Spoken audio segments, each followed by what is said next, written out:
Let's roll.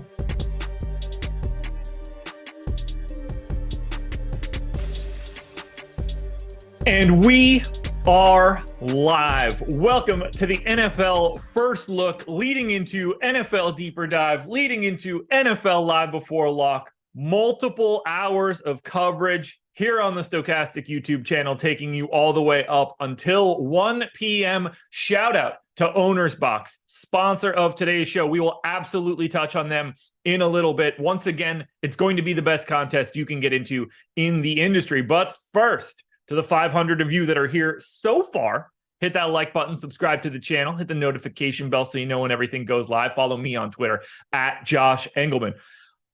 Got started a little bit later than we wanted to today, but that's going to be okay. We have plenty of time to get everything in. And let's be honest here. You guys aren't here for me. I'm happy that you're here, but NFL Deeper Dive kicking off at the top of the hour. Those are the guys you're looking for. You're going to get an hour and 45-minute breakdown every single game in depth. You do not want to miss that piece. And then we close it out with Live Before Lock. But I will prime you. I will get you ready, and we will get into this slate.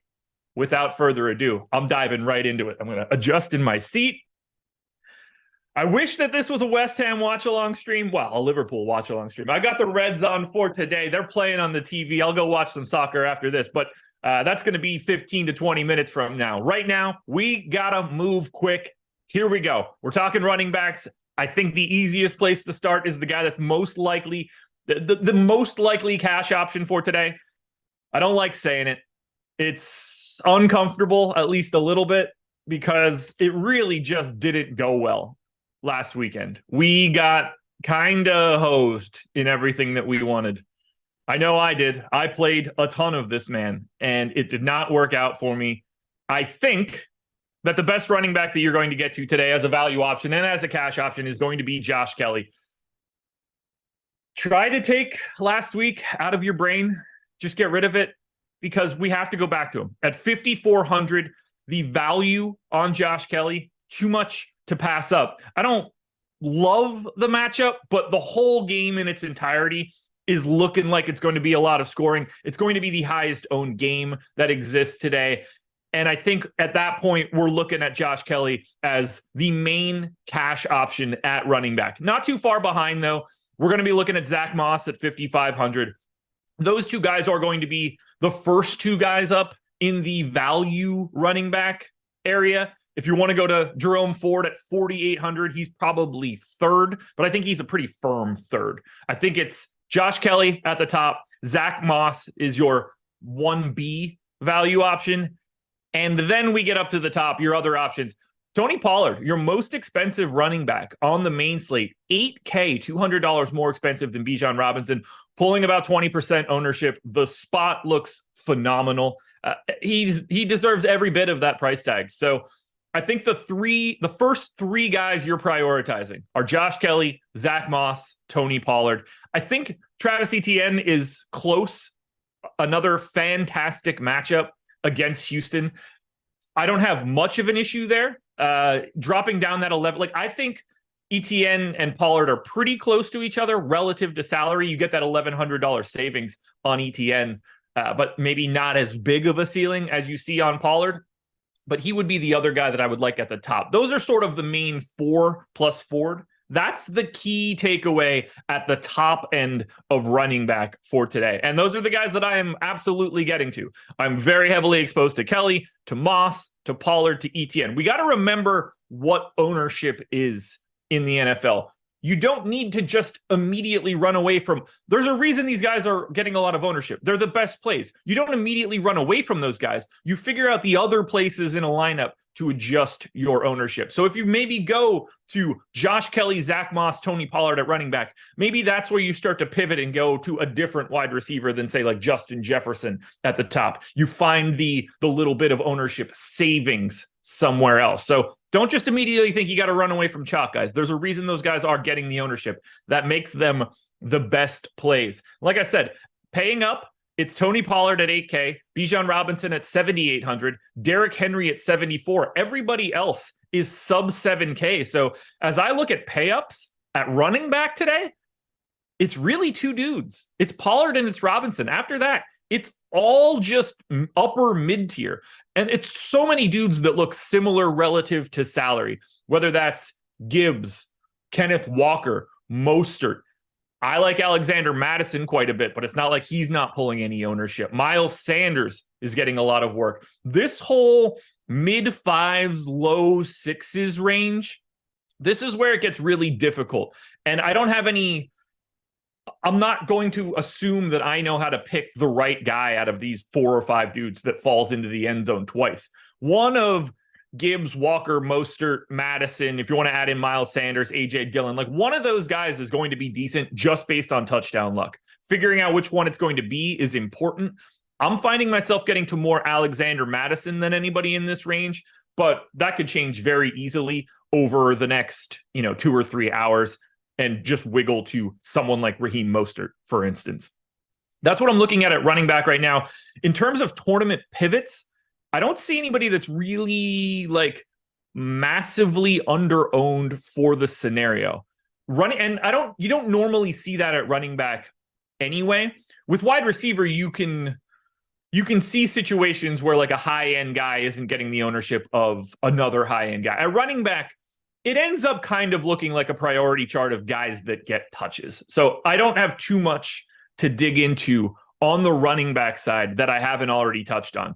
The main exposure for me are all of the guys that are pulling the most ownership. I know that sounds just like such a chalk donkey situation, but I feel like running back isn't the place to get weird. Wide receiver, tight end, lower owned defenses, flipping the quarterbacks in certain matchups. Those are the places that I think you can get a little bit better from an ownership perspective. I don't really want to get away from it at running back today. So we got through the running back section pretty quickly. We got about 10, 15 minutes to go before we dump this one off to the NFL Deeper Dive crew. I'm going to touch on the wide receivers now because those are the two. We want to make sure we get through the 2 main talking points of everything we have. And as I look at it right now, we got to start talking about the chalk plays at wideout for today. Top of the heap, I think we have 2 options. There's probably 5 that are like real actual ownership guys, but top of the heap, Mike Williams at 6K. This game is just expected to pull so much ownership. You're getting it across the board, whether it's, I'm just going to name everybody: Cousins, Herbert, Madison, Kelly, Jefferson, Allen, Williams, Hawkinson to a degree. There's a lot of weapons in this Chargers-Vikings game, and it's going to be a very popular game, and it should be. I think Mike Williams at 6K stands out pretty dramatically. You can make a case that he's the best wide receiver option on today's slate relative to salary. I have a lot. I'm happy to get there. I see no problems at all getting to Mike Williams. Matchup is totally fine, but his price tag is the real appeal. I think his like overall ranking is a lot higher than what his salary ranking would be. As we jump to the top, that's where we start getting into like a more interesting piece, because I think Justin Jefferson is going to be the preferred guy. He's more likely to be the guy that you get to, I think, in cash games. He's all the way up at 9,300. We have 2 main pay-ups: Justin Jefferson, Tyreek Hill. I think they're going to be pretty comparable in ownership. I think Justin Jefferson is the preferred option in cash. I'm letting you know, though, I'm probably going to get to a little bit more Tyreek Hill. Since everybody is already on this Chargers-Minnesota game, as I look at it in large field, I start to think maybe I want to really load up on this Miami Dolphins team. I'm getting to Hill. I'm getting to a little bit less Jefferson, but in cash games, you know where your eyes should be. They should be on Justin Jefferson, but that's not it. Keenan Allen at 7,600, an excellent pairing to Mike Williams. I don't think Keenan Allen's price is all that problematic. I think he's the best wide receiver you're going to get to in that 7K range. Then we start working our way down. We're still talking cash type options. Christian Kirk, 5,400, at a very different week 2 than he did in week 1. I think that bodes well for him, and clearly the matchup bodes well against Houston. They look pretty tasty today. I'm getting to quite a bit of Jacksonville, which we'll touch on throughout the rest of this 10 minutes or so. But we're talking cash options to start: Justin Jefferson, Tyreek Hill, Keenan Allen, Mike Williams, Christian Kirk. Then we're working our way down a little bit. If you need value savings, I'm looking at Josh Reynolds at 4,200. He's going to be in that 10 to 15% ownership range. Tank Dell, 3,600. looking like he's going to be in that 15-ish% ownership range. Probably your best point per dollar wide receiver that we're looking at today. That's going to be Dell. Well, he's not going to rank great overall, but again, this matchup just stands out. Stop me if you haven't noticed this yet. I've got a lot of love for the Jacksonville Jaguars. I'm well over the field on Trevor Lawrence, Etienne, Ridley, Kirk, Ingram. Every one of these pass catchers are looking pretty good to me on the Jacksonville side. As we work our way through the rest of wide receiver, you see someone like Stephon Diggs, 8,100, pulling basically no ownership. Very interesting to see. Other stands that I'm taking that I could let you guys know of. I do like KJ Osborne at 4K for a value option. Somebody that might not necessarily be getting as much love, only 6% owned. Interesting. You know, you're seeing Jefferson and Allen and Mike Williams all be in the 20s in ownership. And don't get me wrong, they should be. But what happens if this goes a little bit different? Should you get to Jordan Addison? Should you get to KJ Osborne? Obviously, Hawkinson only 6% owned. I think you can buy some touchdowns in the Chargers-Vikings game that aren't being as represented as maybe they should. So that's a focus of mine for right now. I'm trying to keep my eye on chat. I don't see anything crazy. I'm going to take a sip of this delicious Corona at 9:49 a.m. Good times. All right. I don't have too much else to touch on at the wide receiver spot. I think we hit all of the main pieces that we're looking at for today. So now we got to talk about Owner's Box. I have been preaching this for the past couple of weeks, and today is not going to change at all.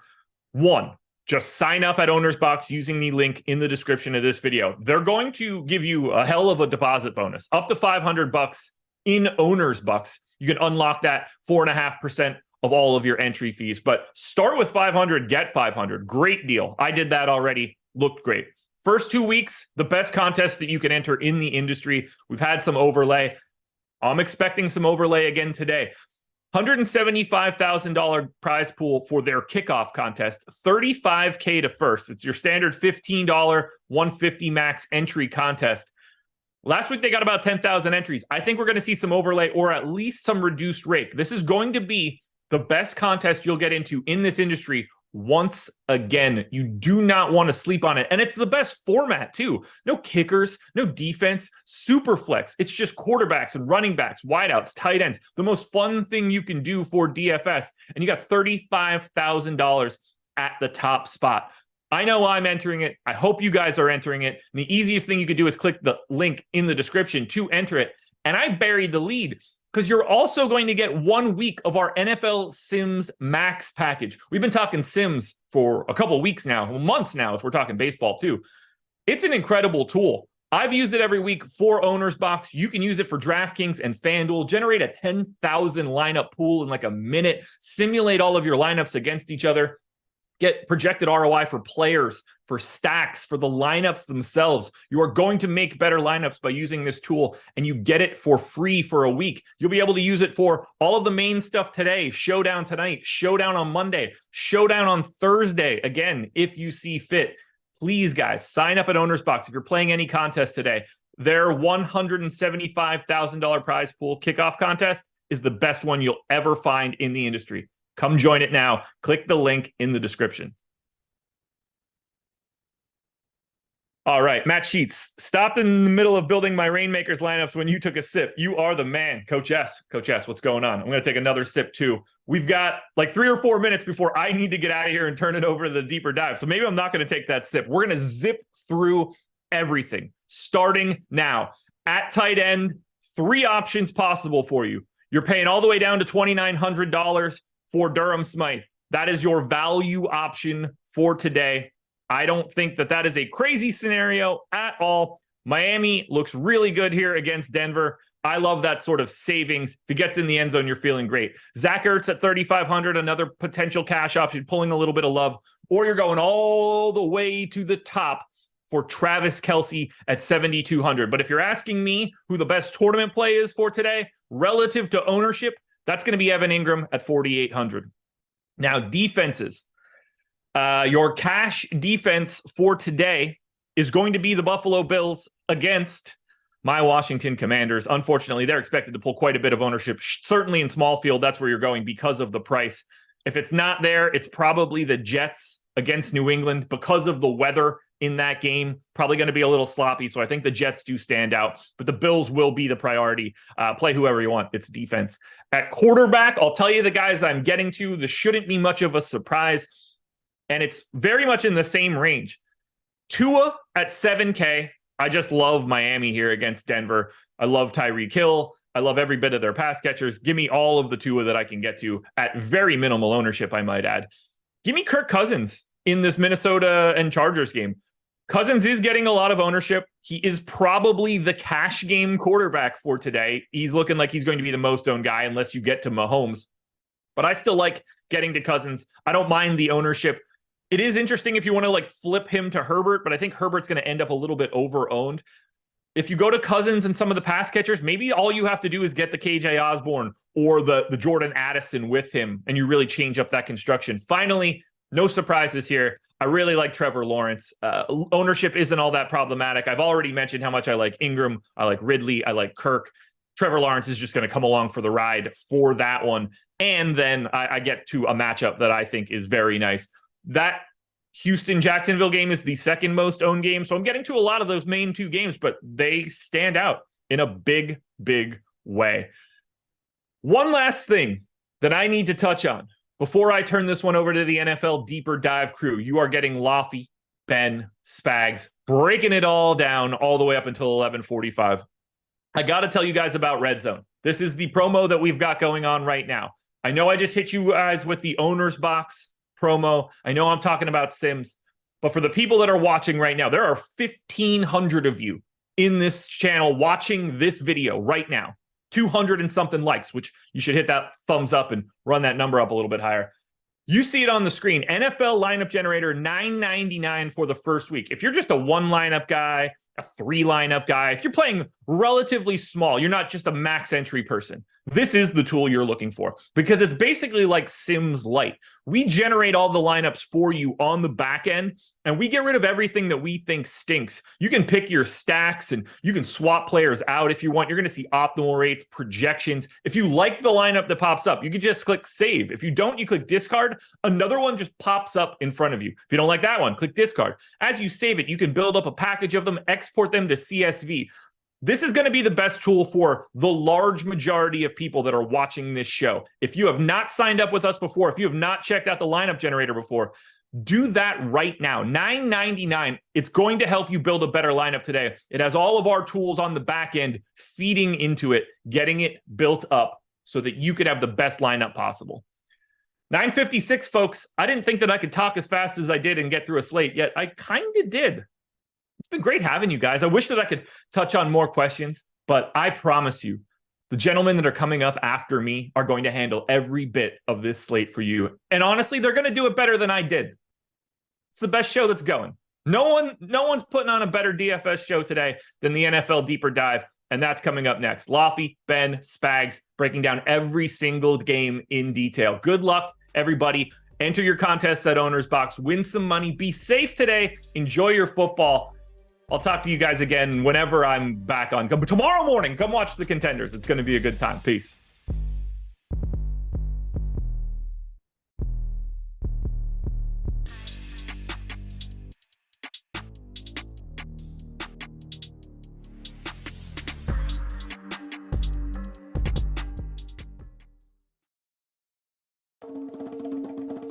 So yesterday on Francis and Friends, that show that you should definitely be checking out every Friday afternoon on the Odd Shopper channel because it's hosted by me and it's an hour long and you get plenty of sniffs, laughs, and everything in between.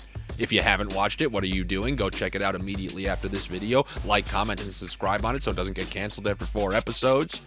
Well, on that show, I said I anticipated a bunch of people coming to this video today because I compared all of you people to old women at casinos who hover around slot machines to see if someone's been losing for hours because they know their chance of winning goes up. You guys, you scour YouTube every week, you try to find who's hot, and then you run to those videos and try to mimic all those bets. And we all know that's what I currently am at the moment. went across the board on Shanahan, which you knew was going to happen. You never had your car. Then previous Sunday, all those player props, alternate receiving on almost all of them hit. We're obviously on a nice little run right here. And you never really know how hot of a run you are in until you do something like search for NFL player props on Google, which is something that I did last night.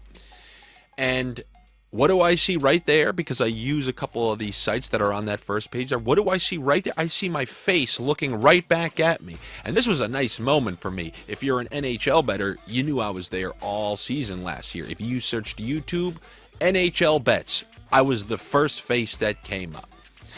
Probably because I won people some money, but I also think because people just like to come back and see what the hell I have to say for the day. But the NFL, that's a whole nother ball game. When you're talking about NFL, that's the Royal Rumble and you drew number 2. And you're going to have to last like Ric Flair in 1992. And I came up on the front page, so it actually just confirmed my theory that the cockroaches will in fact be here, and I welcome the cockroaches are a good thing. You're doing the smart thing. You found a video, you found a guy who's on a nice little streak, and you want to tail it. However, I always hated if I went to a casino and I was on some sort of run on the roulette board. Like one time I was on this even run. It hit like 10 evens in a row, and I was upping my bets. And then some guy comes in like, oh, a bunch of evens? And he puts $10 out. You think I want that guy, that same guy who's betting on the Miami Dolphins because they're 2-0 and Denver's 0-2, and now that guy's betting alongside me? You want to know what I did? True story. Turning Stone Casino many years ago. I took the guy's chip off, paid him $10, and said, good bet, you won, good job. Because I didn't even want his chip anywhere near mine. That's what it's like when you take major favorites.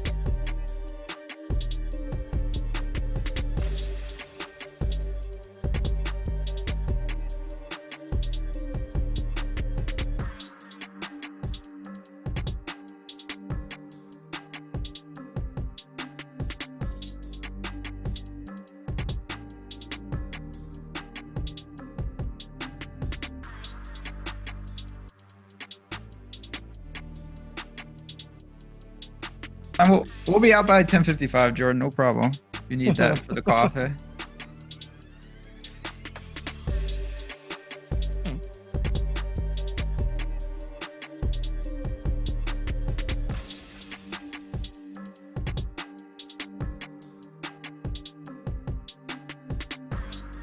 Yo, good morning, everybody. Welcome back to the Stochastic.com NFL Deeper Dive. Week 3, 12 games. Lots to talk about. Only 3 on the afternoon slate, but we'll get into them as well because they're all included here on the main. I'm Dave Loughy, Loughy_D on the Twitter. LOUGHY_D. Little two-man booth today. So we have, who's out? Is it? I think Matt Kajeski's out today. So it'll be Eric Lindquist. Is it Eric out? Mm-hmm. All right. Feel free to correct me, fellas. It's okay. Eric's out. So it's Matt Kajeski and Spags on Live Before Lock. I'm joined by Ben Rasa at JazzRaz DFS. We've done this before, two-man booth many, many times, every single Tuesday as well. We're here to break it all down. Lots to get into, a lot of injury news, a lot of games that might be slept on right now. Really curious to get Ben's thoughts on a couple of those as well, because I know he went full out crazy man last week with a few of these stacks, which just almost worked. What's up, dude? Yeah, what's going on? No, it's a tricky little slate. We get some weather, we get some injuries, got some, a lot to get into, but I'm feeling good. It was an awesome day yesterday in the college streets. So always I shouldn't do this, but I kind of take how my NFL future looks based on college. So when I have a good Saturday, I'm like, this is the week. And it feels like one of those weeks. So I'm excited to get into a perfect 12-game slate. I tailed you on the Oregon first half spread. Yeah. How'd that go? 35-0? Pretty well. Pretty good. I don't get it all right, but I will take that one to the grave. That was a generational wealth spot. Yeah, it was a great spot. And there were so many. I mean, what was it, like 90+% of tickets on Colorado? Yet the line from the look ahead moved from like 14.5 to 21.5. Tells you something. Yeah. That's how you Colorado's know where the awesome. money's They're coming. just hard to win in Oregon, but yeah, hopefully we'll get that type of sweat-free, just money flowing in the NFL streets today with some of these. But have you noticed my first thing? We're going to get into the games. Some of these totals are dropping. And it's nasty here, but it seems like the weather could be an issue in some of these games. What is it? Aphelia? Is that what I got hit with yesterday here in the Northeast? I don't know. That sounds like something you should go to urgent care for. But Ophelia, is that really the name? The tropical storm? Yeah. They're on O already? Well, yeah, because it's like any system doesn't have to make landfall in order to get a name. I know. I just like last week we're like, oh, Hurricane Bruce will get you. Now it's just it was Lee, but I can understand the whole Bruce Lee thing would get you there. Yeah, maybe there's some confusion. Okay. Yeah, I mean, it's not too bad around this way. Plus, there's no games here today anyway. But happy to have you guys with us. Dude, I've been listening to some funk music lately. Let me tell you something. Get you pumped up, put you in a good mood, freeze the mind and the spirit. Jammed out to the same song for like 40 straight minutes before the show. I'm feeling good today. I'm not Josh Engleman drinking a Corona at 9:30 in the morning, feeling good quite yet, but I'm feeling good. I hope you guys are as well. And if you are, take a single second, show some love, and hit that thumbs up if you haven't done so yet. We're at 309. Realistic expectations today? Well, it's 2-man booths, so it's a little different. People are rolling in. I'll go 825. 825 is what we max out at the end of this show? 500. I think it's pretty reasonable. Well, atone for your sins, my friends. It's a Sunday morning. What better time to do or place to do that than right now? You may not be in the confessional, but you're in the NFL Deeper Dive. And today it's all the same. I'm kidding. That's blasphemous. But seriously, hit the thumbs up, subscribe to the channel. And if you guys don't forget, all of our content uploads to podcast form as well. Not this one because there's no shelf life. But Greg and I did an afternoon slate. There's a really good podcast. It's 25 minutes afternoon breakdown. So set a reminder in your phone this afternoon. If you work your way into your main slate, you get your lineups done. You're looking for some analysis for those huge contests in the 3-game afternoon slate with 2 12.5+ point spreads. Check it out on podcast form. It's the only place you're going to find it. It's a podcast exclusive. So Apple Podcast, Spotify, wherever it is you listen, we got you covered. But and Ben and I did a single entry in 3-max strategy show that's about 25 minutes as well. You can find that podcast exclusive on top of it. All right, so we're almost at 500 thumbs up. We're almost at 2,000 people. Probably a good time to dive into this. Glad you guys are here with us today. Very glad, because we've got I don't want to say it's a weird slate, but here's what I mean. It's unique in that there were a bunch of players that were legitimately questionable at midweek, particularly, Tuesday when you and I did the show. We had no clue. But now Jalen Waddle's out. Even Salvon Ahmed, say what you want, but like he probably would have gotten some work behind Mostert. Now it's just the Mostert show entirely. Zay Jones for Jacksonville, to a lesser extent, Logan Thomas for Washington, Montgomery doubtful for Detroit. Amon-Ra St. Brown expected to play, but dealing with turf toe, we've seen how that can affect people. Anthony Richardson out, Justice Hill, Odell Beckham out, Austin Eckler, Nick Chubb's on the IR, Jamal Williams on the IR, Aaron Jones, Christian Watson, who knows what's going on there. Bryce Young is out. And I'm still missing some. But that's a lot. That's a lot for week 3, man. It's a ton. And yeah, it seems I don't have this information, but it seems right now with the NFL that if you get a concussion, you can't pass protocol in a week. It seems like almost every person, like the Waddles of the world right now, are not able to play or come back. Richardson's another one. It's funny. All those guys you listed, the slate didn't scream value to me, though. I still had trouble in terms of needing more salary for a lot of teams. And that was one of the fascinating things that, I was messing with the Sims and looking at our projections. It's still not, oh my God, there's so much value on the slate. I didn't find that to be the case. Maybe not the case, but I think there's some value. I mean, if like KJ Osborne's price point to me seems absurd, and he's not getting a ton of ownership. I know that's people not injury based. I'm sorry. You're talking about injury based value that pops. I'm saying up. It didn't really open up a ton of like, wow, now I can play whoever. I didn't see that as much. No, totally get what you're saying. Yeah, I mean, and also there's like Eckler was out last week too. There are a few guys that were already out, or that there were times for price adjustments, like the Nick Chubb thing happening. Plenty of time for those adjustments. You ready to get into this? Hit it game by game as we Let's always do it. do. All right. Is Akers playing, by the way? No, I don't believe so. No. Okay. Just curious. I don't even know if he's in the. He's not in the DraftKings player pool. I just wasn't sure if we were. I hadn't seen anything definitive on him yet, because you had mentioned Madison on Tuesday as far as like single entry 3-max goes, but this was before the Akers news broke. So Yeah. We'll see. Anyway, we'll get into that. Let's talk about the first game up today, and we'll kick it off.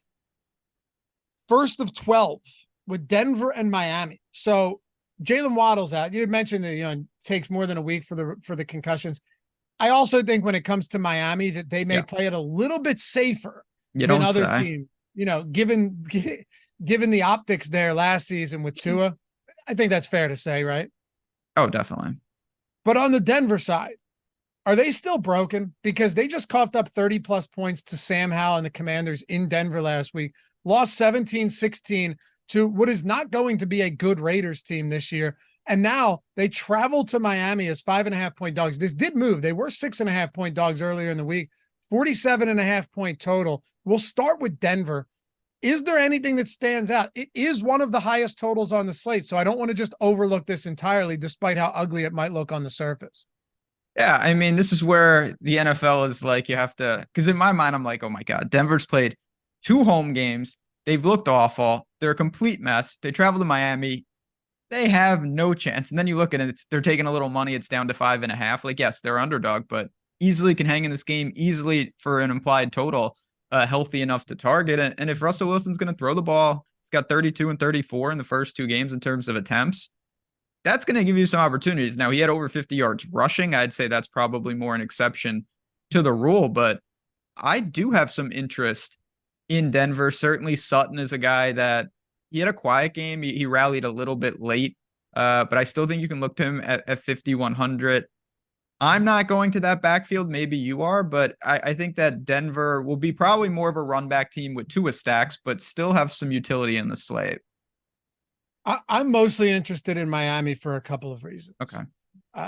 And this is, by the way, guys, I went through all of I finished going through all of the podcast reviews to give away the free year of our Stochastic NFL Sims Max package, which is a massive value. And we're giving away 2 free months on top of that to second and third place, the ones that I have decided who won.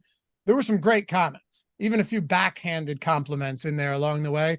I'll hit on them later in the show. In case you were wondering if you threw a review in, we got you. There's some good ones out there. I'll hit on the winners. Here's why I'm very interested in Miami today. It's not just for me Tyreek Hill, chalk it up, move on to the next game, and we'll see what happens. I think it's far more nuanced than this. And there's no bigger Tyreek Hill fan than myself. I absolutely love this guy. And I think that he is live every single game to give you 200+ receiving yards. That's how good he is. We all know that. But in the same breath, you look at the other pass catching options. And I know on one side you go, okay, well, yeah, teams don't want Tyreek Hill to beat them and they'll do what they can to not allow him to beat them, but it's also Tyreek Hill. I get it. But what if Denver does in some way limit him? And now without Jalen Waddle, you're looking at dirt cheap secondary. Here you go, guys. Tertiary options even in this offense. You could talk Mostert. You could talk Berrios. You could talk Durham Smythe. None of those guys excite you, but Tyreek Hill's expensive. He's going to be popular. There's no Jalen Waddle. I'm more interested in talking about some of these secondary options than I am in Tyreek Hill because we already know how good he is and what he can do. Yeah, I mean, you don't need to make a case for Tyreek Hill if you have the money and you're looking to spend up. Him and Jefferson are going to be great options. Earlier I just said I didn't see a ton of value open up with much of these injuries. This is probably the one spot though, because you mentioned Berrios, Smythe. These guys are pay down options for this offense that should consolidate some target share. I don't know if we can go as thin as River Craycraft, I guess he's maybe in that conversation if you're talking like YOLO plays, but I do get it. There are some pay down options on Miami, and looking at my lineups of the ones I've completed, I do have some of these guys for salary relief outside of, even when I'm not getting to Tua, I have some teams with Berrios just as a one-off. For sure. Well, think of it this way, right? And first of all, it was really Hill and Waddle just getting all of the reps, and then you'd get some Berrios, some Craycraft. That's pretty much what you're looking at. Eric Izukanma? How do you pronounce that? You're a college guy. Ezukama. He got 28 and 16% of snaps in weeks 1 and 2, but it was really Hill and Waddle. Do we think it's going to be a revolving door here at the wide receiver 2 spot today? Or do you think it's possible that, someone such as Berrios is getting the large majority of that work? Because if so, and he's on the field as much as he is, or do you think it's going to be him and Craycraft and just kind of a trio of guys getting that? Yeah, I mean, I think it might be a little bit of both, but Berrios to me kind of has a more defined role. We've seen him work underneath. Obviously, not that this is important, he made a hell of a catch last week. I think he's probably first in line to get some of that work. I'm not saying Ezukama, who again, we don't know a ton about. I think those guys might impact how much you want Berrios rather than being playable themselves. Smythe has played 100% and 97% of snaps in the first 2 weeks. Yeah, he's been awesome. And he's sub 3K. You can go double tight end with him. You can obviously just punt tight end with him. It's an easy case to make if you need relief there. Yeah, like he hasn't been particularly good, but he has 10 targets in 2 games, and now there's no Jalen Waddle. So yeah, I just think looking at it from the whole, Tyreek Hill is amazing. Also 22% owned. And then you just have a bunch of cheap options. Like we have Braxton Berrios ownership coming in at 4% at 3,600, right? That's what I'm saying here. There are some really cheap, really low owned Dolphins players on a team that before this Waddle injury had a wildly concentrated target share. Yeah, I think that's fair. And again, I don't mind mixing and matching even outside of Miami stacks. If you do go to the Miami stack, it seems like to me, Sutton would probably be the guy that I might want to bring it back if you're looking for the run back. But this is a good game. We see that total. And with some of these other games being impacted by weather, maybe I have no problem with getting this. I actually hope I get a healthy exposure, and I want to cover myself with Tyreek Hill because you mentioned he's the type of guy he can end the slate. If you have a radical stance with him, there's always a chance he just goes nuts and it's over. Yep. And I guess concentrated would be unfair to say. It was basically just Tua getting 33% of targets through the first 2 weeks. And then Waddle was second, but not by much. So yeah, I think there's opportunities here. You kind of mentioned it, but if I were to ask you, what is your favorite way to stack this game? Not just with the Sutton run back, I get that, but what's your favorite? Because if you're stacking Miami, you still have to have Hill. What I'm talking about is in lineups where, you look at this and you see value and you're not stacking Miami. And honestly, like if you're stacking Denver, Hill probably should be your run back option. Maybe you want to get a little weird there, fine. But if you're stacking Miami, you're not stacking Berrios and Smythe and fading Hill. But in one-off situations where you're just getting one piece of this game, I don't think it needs to be Hill. No, that's fair. Again, I think some of it is kind of price dependent. Just looking at the tools, I think that kind of confirms it. If I was building one stack from this game, I think it would be Tua, Hill, and Smythe with Sutton coming back. Okay. And yeah, people had mentioned Robbie Anderson. Robbie Chosen for the practice squad, Ben. This guy he's elevated to he was elevated to the active roster on Saturday. So maybe there's Robbie Chosen. Okay. Yeah, I'm catching up on the news here. Wait, you didn't know he changed his name like a year ago? No, I missed that for obvious reasons that I'm trying to pay attention to relevant things. This guy's on multiple NFL teams simultaneously, but good for Robbie. Hope he's doing well. Jordan told me I had crumbs on my shirt. Thank you. Good producer. It was lint I just took this out of the dryer. Mm-hmm. I'm not a slovenly character, man. It's just a little lint. But Robbie Chosen being one of them. Okay. Good for Robbie. All right. Anything else from this game? I do think it's an important game. I didn't want to sleep on this. And nothing else from this one? All right. I think this is also an important game. Houston and Jacksonville. Okay. What's that? Yeah, I love this game. For a couple of, first of all, Derek Stingley's out. Jalen Petre's out. Look, I'm not saying these guys are world beaters defensively, but we've already seen some struggles with this defense, and now you're missing Stingley now.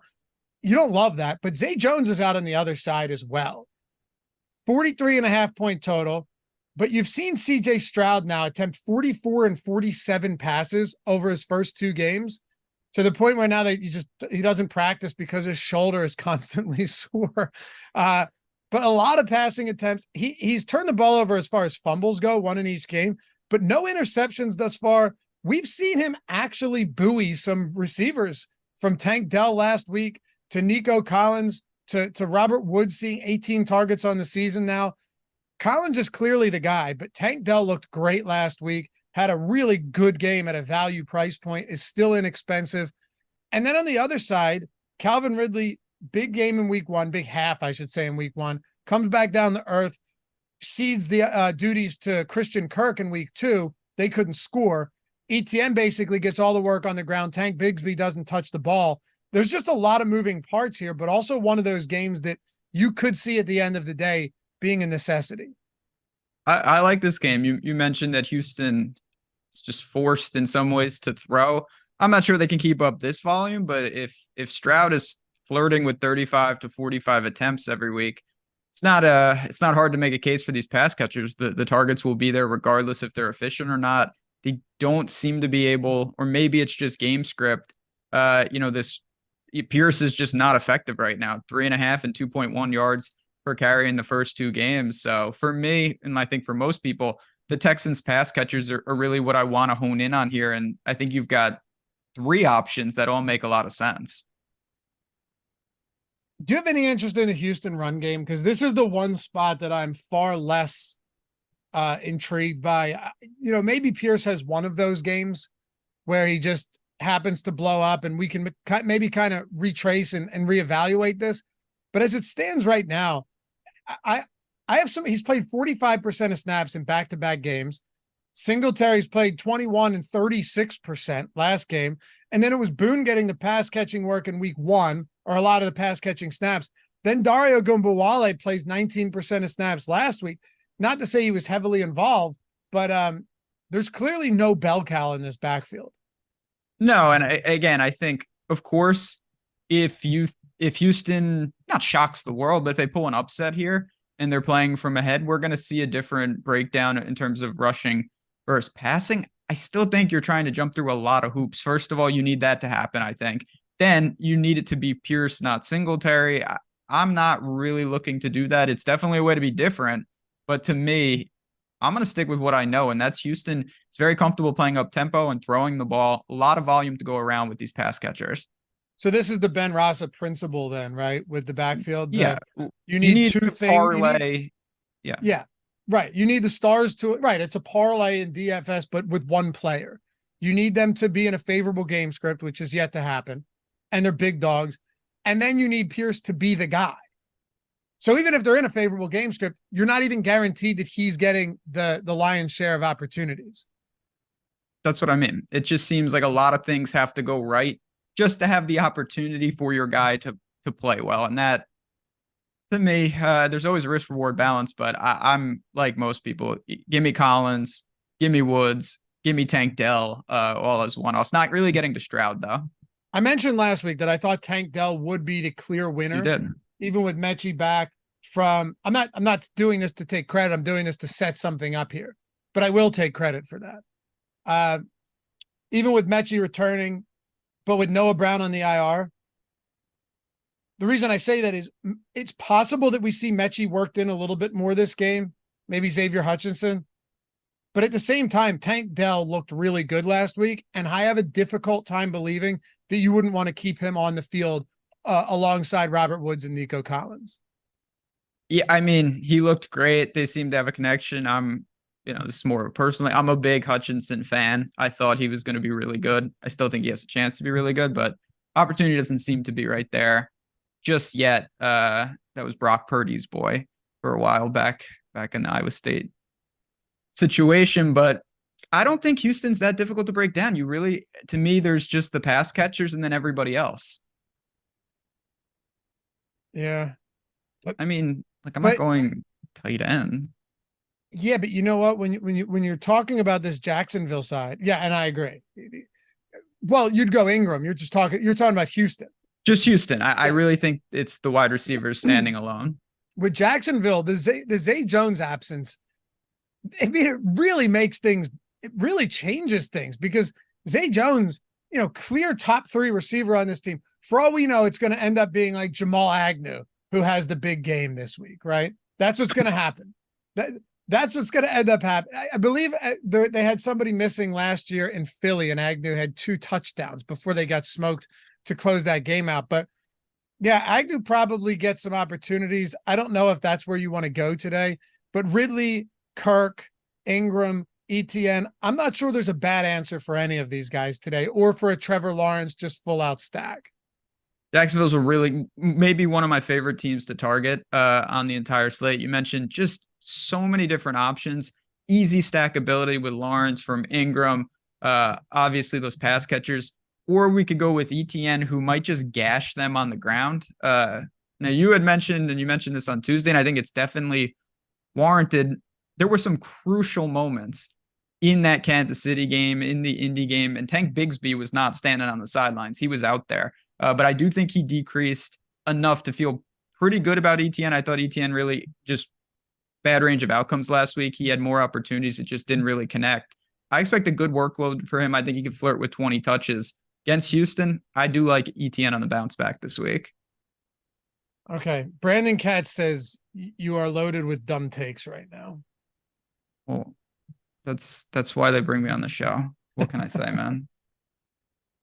Sounds like someone who bet Colorado yesterday. That would be my guess. Also said, I love this one. That's a dumb take by Ben on Pierce. They faced 2 top run defenses over the first week. Guess what, partner? Jacksonville's a pretty damn good run defense themselves. So take that for what it's worth. My one Brandon Katz acknowledgement for the day. Yeah, I was gonna say, can we get that quota? Good job. It's out of the way. It's out of the way. Right.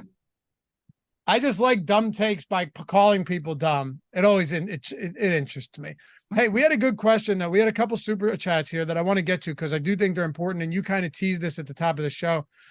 Don't move to Texas with a $5 super chat. How are you, y'all? How are you all? If I can't say that word and sound normal, so I'm going to change it. How are you all evaluating the weather today? Tropical storm covering 4 of the games in the spread, high winds and hard rain. So my philosophy on this is always to lean on the betting world. Oddshopper.com, go to the live odds, completely free. We have that available, and I look at the totals and I see how they drop. So clearly, not that the Jets game was supposed to be a crazy shootout, but okay, I'm a little concerned. Other than that, I think a lot of the tools are already baking that in. So I don't really make radical stands on the weather. I think the perception of the weather is always overstated, and that most of it's accounted for in what I'm looking at already. Agreed. And I always go back to weird situations, like the snow game, the freak snowstorm in Philly between them and the Lions. Remember that, where LaShawn McCoy ran for 200 plus yards? It would have been tough for the line to even adjust to that, because it came out of nowhere. I remember, because my dad was coming back from the hospital. He wasn't in the hospital. He's a doctor, but and he got stuck on 95 for like 8 hours, and they ran crazy in that game, difficult to throw. Or the Bills and the Patriots game from a couple of seasons ago, right? That game, you know what I'm talking about, the primetime game. Yeah, absolutely. Where winds were like sustained 50s or something, and Josh Allen tried to throw. Mac Jones attempted 2 passes all game. Those are the type of weather games that I think you can really go, all right, but first of all, like you said, all of the tools are factoring in the Vegas numbers as well. But from a DFS perspective, if you're like hand building or something and you're looking at these, look how much the total is dropped, or look at all of that stuff. And if it's not too significant, then don't worry about it too much. But yeah, that's how I would play it as well.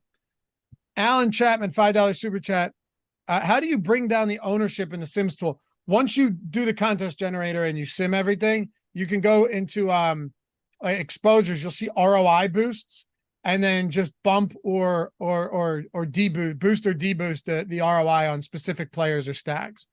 Anthony, favorite FanDuel 3-max stacks and favorite leverage play main slate. Well, we did a single entry 3-max show earlier this week, Ben. Favorite 3-max stacks, favorite leverage play main slate. I don't know if he means leverage stack, but we can say leverage stack. Do you have anything that stands out as just a good leverage stack or good spots that people might not be getting to? I mean, I certainly, not that this is sneaky. We just talked about Jacksonville. I like them quite a bit. I'm gonna make a case for Fields. I know Chicago's had all sorts of nonsense this week.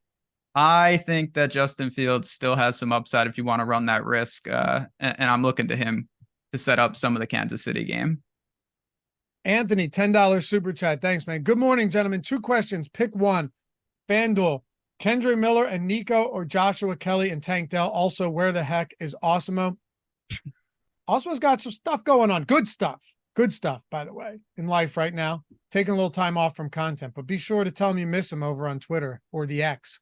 I would go Josh Kelly and Tank Dell there. The reason for me being is I don't know what the backfield breakdown is going to look like for New Orleans. I'm very confident in the backfield breakdown. At least we should be, that Joshua Kelly without Austin Eckler is going to get the majority of work. Are you on the same page? 100%. Yep. Yeah. And who knows how often Taysom Hill's going to get worked in. That's, Kendre Miller is a rookie who has never played a snap and was rehabbing from an injury all this time. That's one where I would like to stay away from that. Who knows? Maybe he goes nuts, Ben, but I definitely think that it's a tough spot. All right. Let's go. I think we covered everything from Jacksonville and Houston. Do you have favorite plays here? I mean, ETN, and it's mostly the obvious guys. I think it would be ETN and Ridley, certainly the Jacksonville stack. And I think you have great options for Houston as well, particularly on the outside. Okay. Buffalo and Washington. Let's get into this one a little bit here. I mentioned in my picks for every game video that I liked Washington. It's plus 6.5, 5.5 now. So we'll take it. But I have some interest in this team from a betting perspective because they're not a bad team in the trenches on both sides. And Chase Young came back and looked really good last week. But from an offensive perspective against Buffalo, and really Buffalo against Washington, we know that they've got some players, obviously. There's a lot of good high-priced quarterbacks. That was when you and I did the strategy show on Tuesday. Just first look, cursor, like building the foundation, hadn't looked at shit yet. We both went, man, there's a ton of good high upside and high-priced quarterbacks. And both of us kind of figured that Josh Allen would be lesser owned than many of these guys as a result. Right now, he's pulling about, what is he at? We have him around 3%. So very, very low owned. Do you want to get to Josh Allen and Bill stacks in a low owned stack this week? I do. First of all, you just mentioned the easiest point. If I get to some Bill stacks and, I have 12% of them and they are absolutely terrible. Okay. It's not ideal, but I didn't allocate 35% of the portfolio. You don't need to do that because they're not one of the, they're not the Vikings. They're not the Chargers. They're not in that league right now in terms of popularity. So you're talking about Josh Allen and Diggs maybe being underowned. It's not the best situation I've ever seen in Washington, but I'm willing to run that risk on some of my teams. Yeah, I am too. Very low owner. And like I said, I still think Washington's the type of football team that each week they're not going to wow you, but don't they just feel like the team that's always going to kind of be competitive from week to week? Yeah, I think that's fair. They're the type of team they can rise up and they'll have a couple of shocking wins. Like they'll split with the Cowboys this year. And when they beat the Cowboys, it'll be like, whoa, didn't see that. Yeah. And then they'll just like lose to some horrible teams as well. Or like when they beat the Eagles last year, ran the ball 78 times, they do weird stuff like that. I remember that game. You're right. Maybe they will surprise people on both sides of it, but the Buffalo stack is just weird. There's not a lot going here.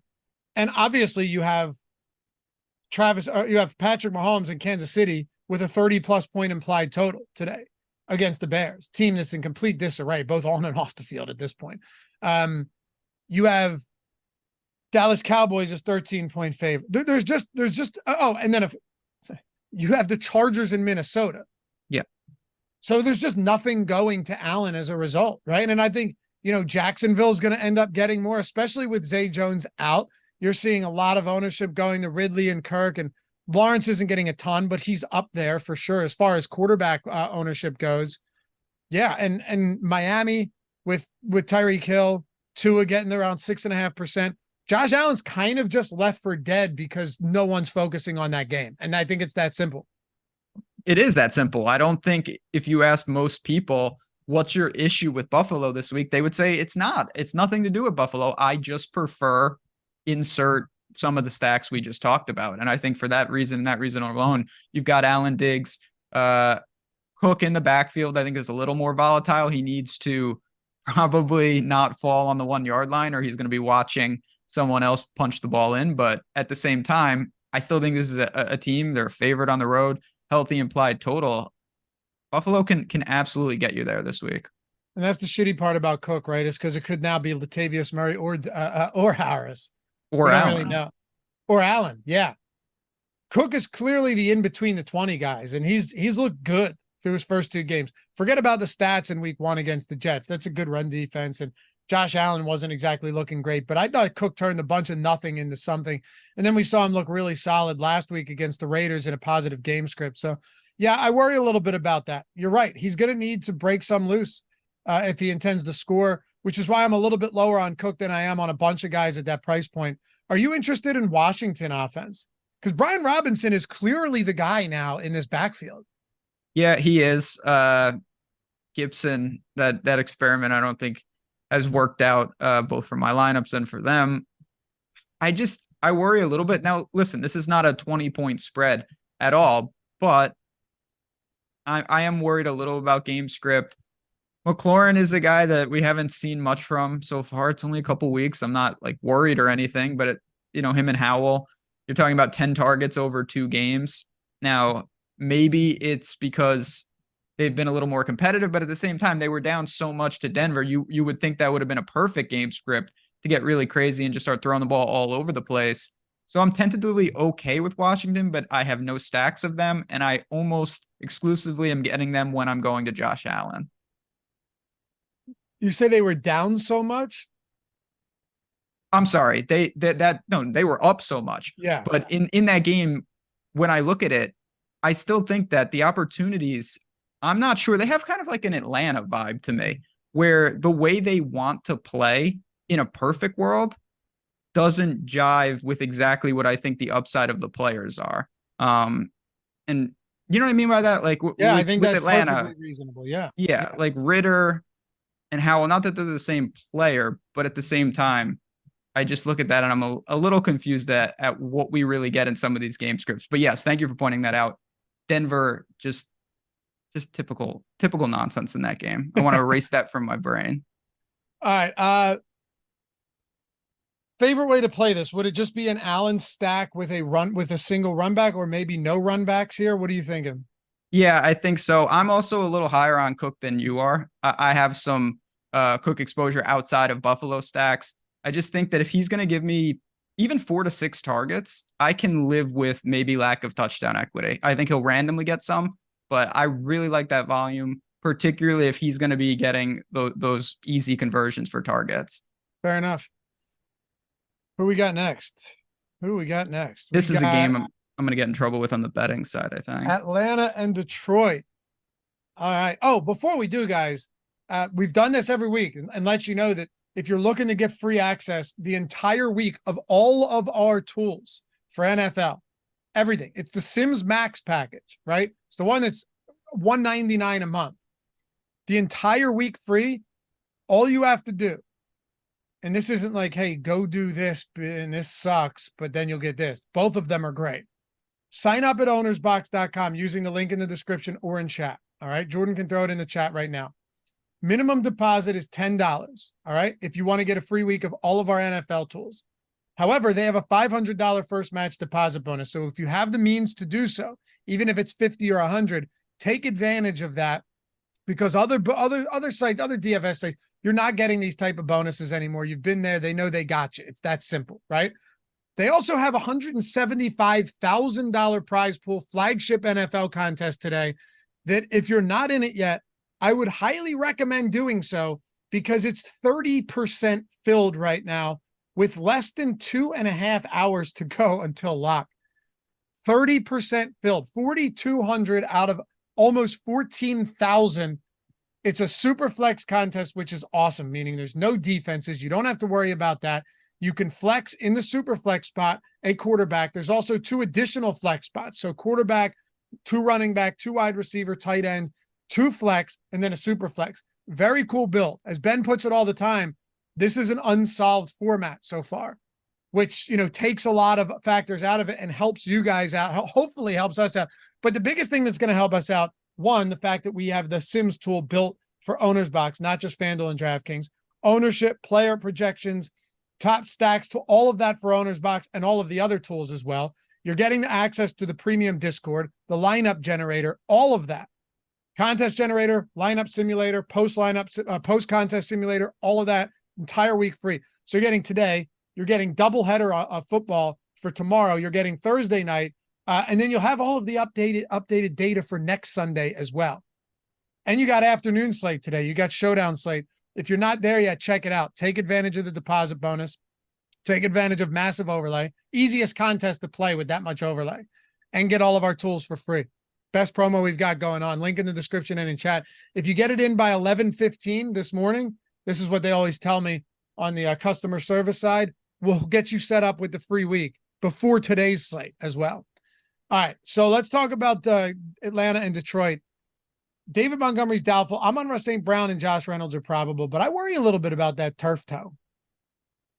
Maybe I just worry in general. I mean, that's a guy that certainly at that price point, anything less than full go, you're going to have a problem. Sometimes you can get away with, okay, this guy is a little banged up, but, you give me 6 targets, maybe falls in the end zone. Like, St. Brown's got to be the guy. We need bonuses. We need touchdowns. And I think for Detroit, and I'll go to the odd chopper side a little bit, I like Detroit in this game. I think that they're going to respond. I need them to, because I'm going to bet them. So I look at that. Do you have any interest in maybe saying this game could get a little out of control and they can pull Atlanta in a pace up spot maybe and force Atlanta to not just grind the game out? It's my hope, because I laid the 3 on Detroit. Okay. Yep. So you and me both. Yeah. Yeah, I hope so.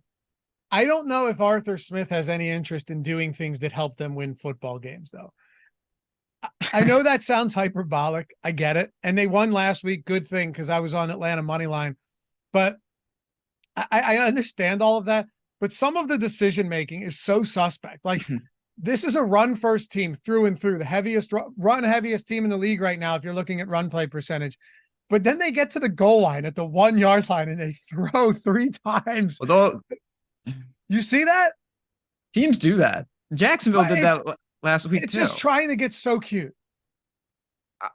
I have been ranting about this now. I did it yesterday like 50 times. May is so sick of hearing this.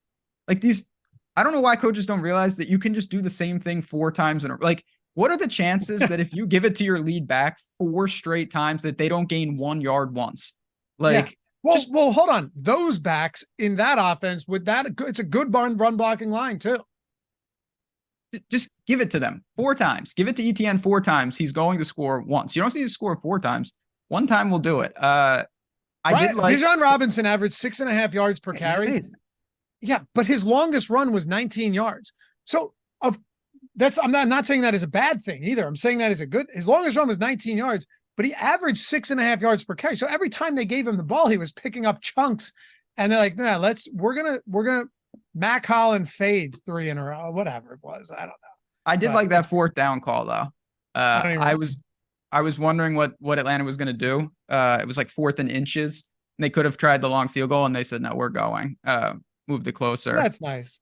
Yeah, that was nice. But I could use the pace up spot today because I think that Drake London's pretty interesting. You mentioned leverage plays before. I'm taking some shots with Drake London. I like Pitts. What? It's gross. It's gross. That's something that I would say. And It's then gross. take it from experience as someone who says things like that on the air. I'm not sure you want to be saying that out loud, but I respect that. It's so gross. I took some flack for it on Friday's strategy show with Greg Ehrenberg, but I mean, what, he's 3,900 now. He's inexpensive. He's used essentially as a receiver. What if they do get forced into a spot where they have to throw? So that's going to excoriate me for this one. I don't even care. I think it's by the way, Sam Laporta it's happening today. First of all, I love Sam Laporta. He's great. I actually like some of the Laporta props. Again, I'm just going to keep peppering this. If you guys haven't checked out over on OddsShopper, you can just search for a player. That's my favorite thing to do. Just let me randomly pull up a guy, see if there's any value on the board. Because Laporta has just been great. You mentioned routes run and some of those metrics. That guy is involved in this offense. And if St. Brown and if Reynolds, maybe they're not 100%, he's got to be one of the guys that factors in immediately. I agree. And it's Laporta, double tight end from the same game. Yeah. And then we self-exclude. It's gonna Pitts and Laporta, man. Look, listen, free content. If you disagree with this, feel free. Don't touch Kyle Pitts. I understand that, but his price has come down enough to the point where I'm willing to take a couple shots. And I think this could be scripted in a way in which he has some opportunities. If not, we'll try again next week. Anyway, what are you doing with the two backfields? Because this is even more interesting. Robinson was amazing. It's got to come a point eventually where Algier is involved, but not 16, 17 carries per game involved. You think they're just going to keep splitting it like this, keep them fresh? So my biggest worry is that it's working. Sure it and is. Why wouldn't you keep it? Yeah, but it also worked against two teams. Green Bay's much better in the secondary than they are at stopping the run. And Carolina got what's that? 2 home games for Atlanta as well. 2 home games. Carolina got tagged by them on the ground. Their defense isn't bad. I don't know. You're right. It's working. Maybe until it stops working. Maybe Arthur Smith will keep doing it even after it stops working. That's what I would expect more than anything. But Robinson's really good. There's no Eckler today. So as far as salaries go among these guys, how do you look at, say, the top end of running back with Pollard in a really good spot, 13-point favorite, no Nick Chubb up there either. So it would have been Eckler, Pollard, Chubb, Robinson. You can throw Henry into the mix at 7,400. Now it's just Pollard, Robinson, and Henry. You take 2 of them right out of this immediately. It's thinned out quite a bit, and I definitely have some interest because even though I think that there could be timeshare elements and all that, Bijan is live to go crazy. He doesn't need volume. It would help, but he's so efficient, so explosive. I get it. I still think the best outcome for this game, though, is on the Detroit side. You can go to Goff, the pass catchers. You can involve Gibbs. We didn't talk about him yet. I like Gibbs quite a bit here. I think he has a big day. And then hopefully it forces Atlanta to play a little faster, maybe pass a little more and up the volume a bit for us. I'm with you. Where are you going with Jahmyr Gibbs, assuming Montgomery's out? That's another huge spot. I like him. We know that he can't be phased out of the game. Certainly can catch the ball. Just an awesome player. Again, I take some bias from college. Just loved him in college. Think he's going to be great. The props market's checked out. One of the highest ROI props this morning on OddsShopper was actually Jahmyr Gibbs over on his receiving yards. So the books think he could be. Certainly it was a fair line, but I think right now he could exceed pretty healthy workload. And I like him in basically any format, whether you're stacking or as a one-off back today. We had a question in chat. How do you guys feel about a Sam Laporta touchdown? I'll say this one. First of all, yeah, I think Sam Laporta is going to just continue to be more and more involved. You guys know how I feel about him. If you're going to bet touchdown props, anytime touchdowns, whatever, first, last, I recommend anytime touchdowns, but please make sure that you are shopping the odds on these. Please. I go to oddshopper.com and I immediately just type in a player's name and then find anytime touchdown score and pull it up. I did it right now. So if you wanted Laporta touchdown on DraftKings, it's plus 195. If you're on Bet365 and that's your only sports book that you're on, plus 175. Caesars is plus 170. BetMGM is plus 260. FanDuel's plus 250. That's why if you have accounts at all of these books, doesn't have to be 10 of them, but like 5 of them, then you can grab a 260 instead of a 170. Think about that, Ben. You bet, let's just say you bet 100 on a plus 260 or a plus 170 and it hits, and you're happy until you see that you could have put that same 100 on the same play at plus 260. I mean, it doesn't even make a small difference. It's going to change your ROI drastically over the course of a year, because that's one bet. Do that 1,000 times and see what happens. I mean, it's the only way. It doesn't mean you need 30 books. There are times where there's a number better than I can get, and I say, damn it, I wish I had a little more options. But if you have opportunities to spread the bankroll around a little bit, you will see the benefits pretty quickly. Favorite spots from Atlanta and Detroit on both sides before we talk Indy and Baltimore? Certainly for Detroit, it's Laporta and Gibbs. On the other side, it's Drake London, but I think he's mostly tied to Detroit stacks because in a perfect world, Detroit pulls them out of their run game. Okay. I like it. Yeah. For me, Laporta. How much Robinson do you have compared to guys like Pollard and such? Not a lot? Not a lot. I do have some because I think he's just so good, but right now, not a lot. And you're fine with St. Brown despite this turf toe? Yeah, but I'm putting him almost exclusively in my Goff teams. I don't have him as a one-off. Gotcha. Yeah, I like that. Yeah, Gibbs, Laporta. I'm gonna sprinkle some Pitts in London in there as well. It's so great. I'm gonna put in Pitts on a team or two just for you. Thanks, man. Just in case. Yeah. Indy and Baltimore. And by the way, I never talk about Kyle Pitts. It's usually you or no, Neil. it's me. Yeah. Although Neil is the one that kind of brought it to my attention in the sense of like, hey, he's really cheap. Maybe we give it a shot. And I said, you know what, Neil? Maybe you're right. Anyway, Colts, Baltimore.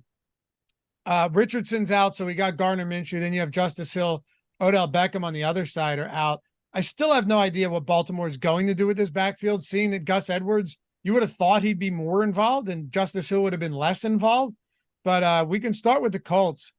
What are you doing now we saw Zach Moss get all of the work last week with Deion Jackson just being dreadful. He's gone now. And now Anthony Richardson off to an awesome start last week against Houston, goes down with a concussion. He's ruled out today. Yeah, we can save a little time here because I don't have much to say on the Colts. Pretty sizable dogs. You mentioned Zach Moss. I'm sure volume can be there, and he's a reasonable price tag. And then Pittman. Those targets are going to be there for this guy. I was super impressed.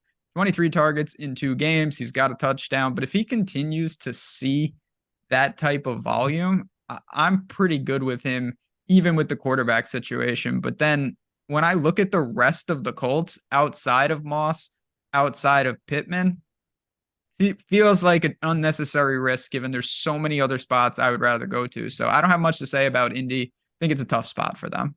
It is.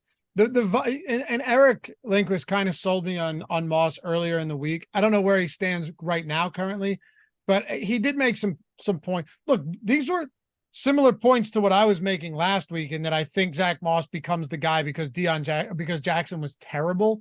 And then we saw him get every snap for running backs, all of them.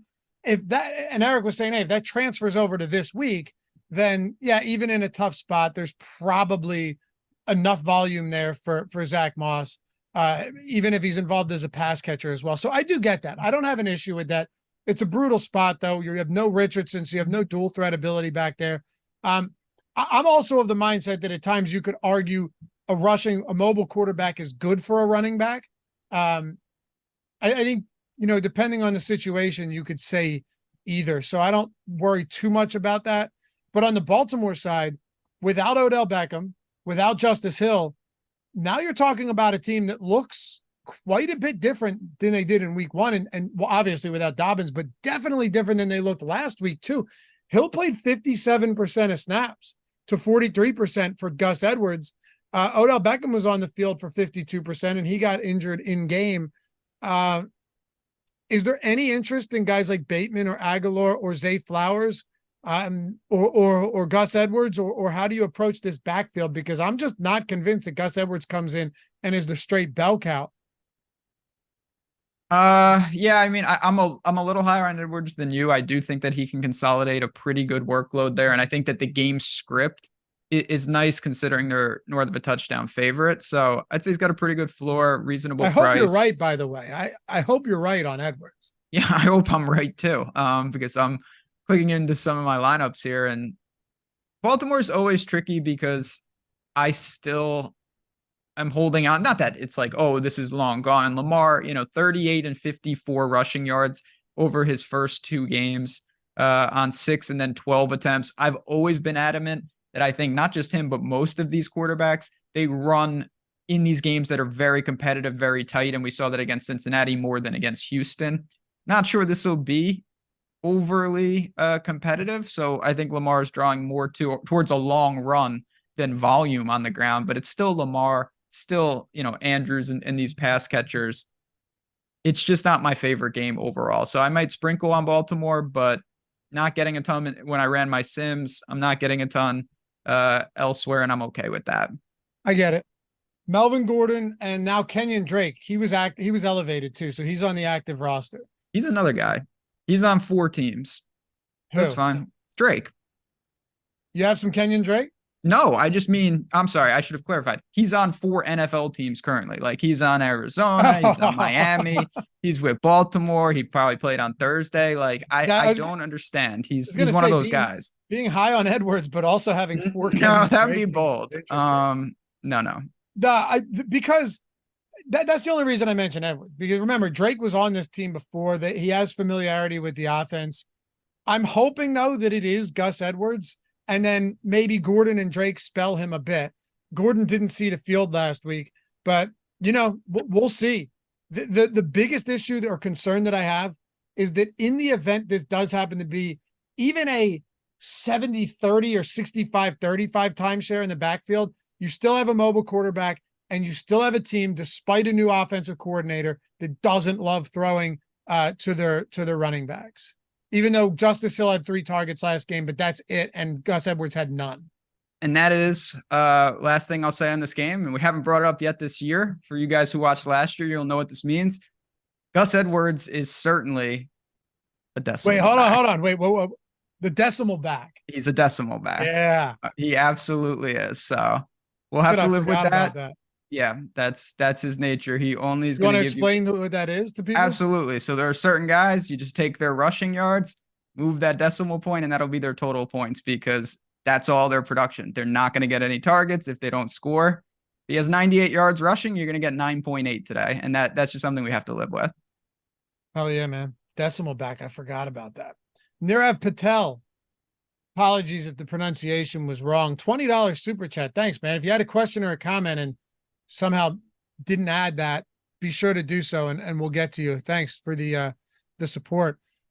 We had another super chat. London, Smythe, and Woods, or Hollins, Nico, and Ferguson. So Drake London, Durham Smythe, Robert Woods. It'd be that side for me. Yeah, Mac. Yeah, for sure. Yeah, for sure. Yeah, like obviously Nico's better than Woods in that spot, but Mac Hollins and Ferguson, or Drake London and Smythe. Yeah. And the $20 super chat just followed up, and appreciate it, saying, do you think Flowers gets the benefit with OBJ out, or do we think it's Bateman? I'm not sure it'll be one guy. I would lean more towards Flowers. I'm just a big fan of him. He looks electric. They're getting him the ball in space, but I'm not sure one guy completely seizes that. Well, it might be Nelson Aguilar. That's the problem. Yeah, that's also a fair point. All right, how much do they need to throw? If it's not a ton, I don't think you're going to see. You might not see anybody benefit extensively. That's what worries me, right? Because Flowers was already clearly involved. I don't think you see his target share jump from, his target share's got to be around 20%, right? 28%. Andrews was back. He's at 24%.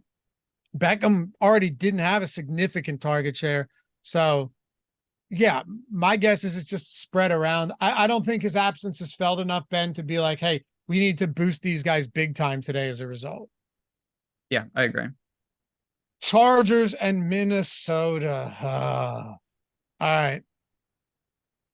Oh, should I quickly announce the podcast winners? Yeah, we got to do that, and then we'll start knocking off some of these low total games. Absolutely. All right, so let's go.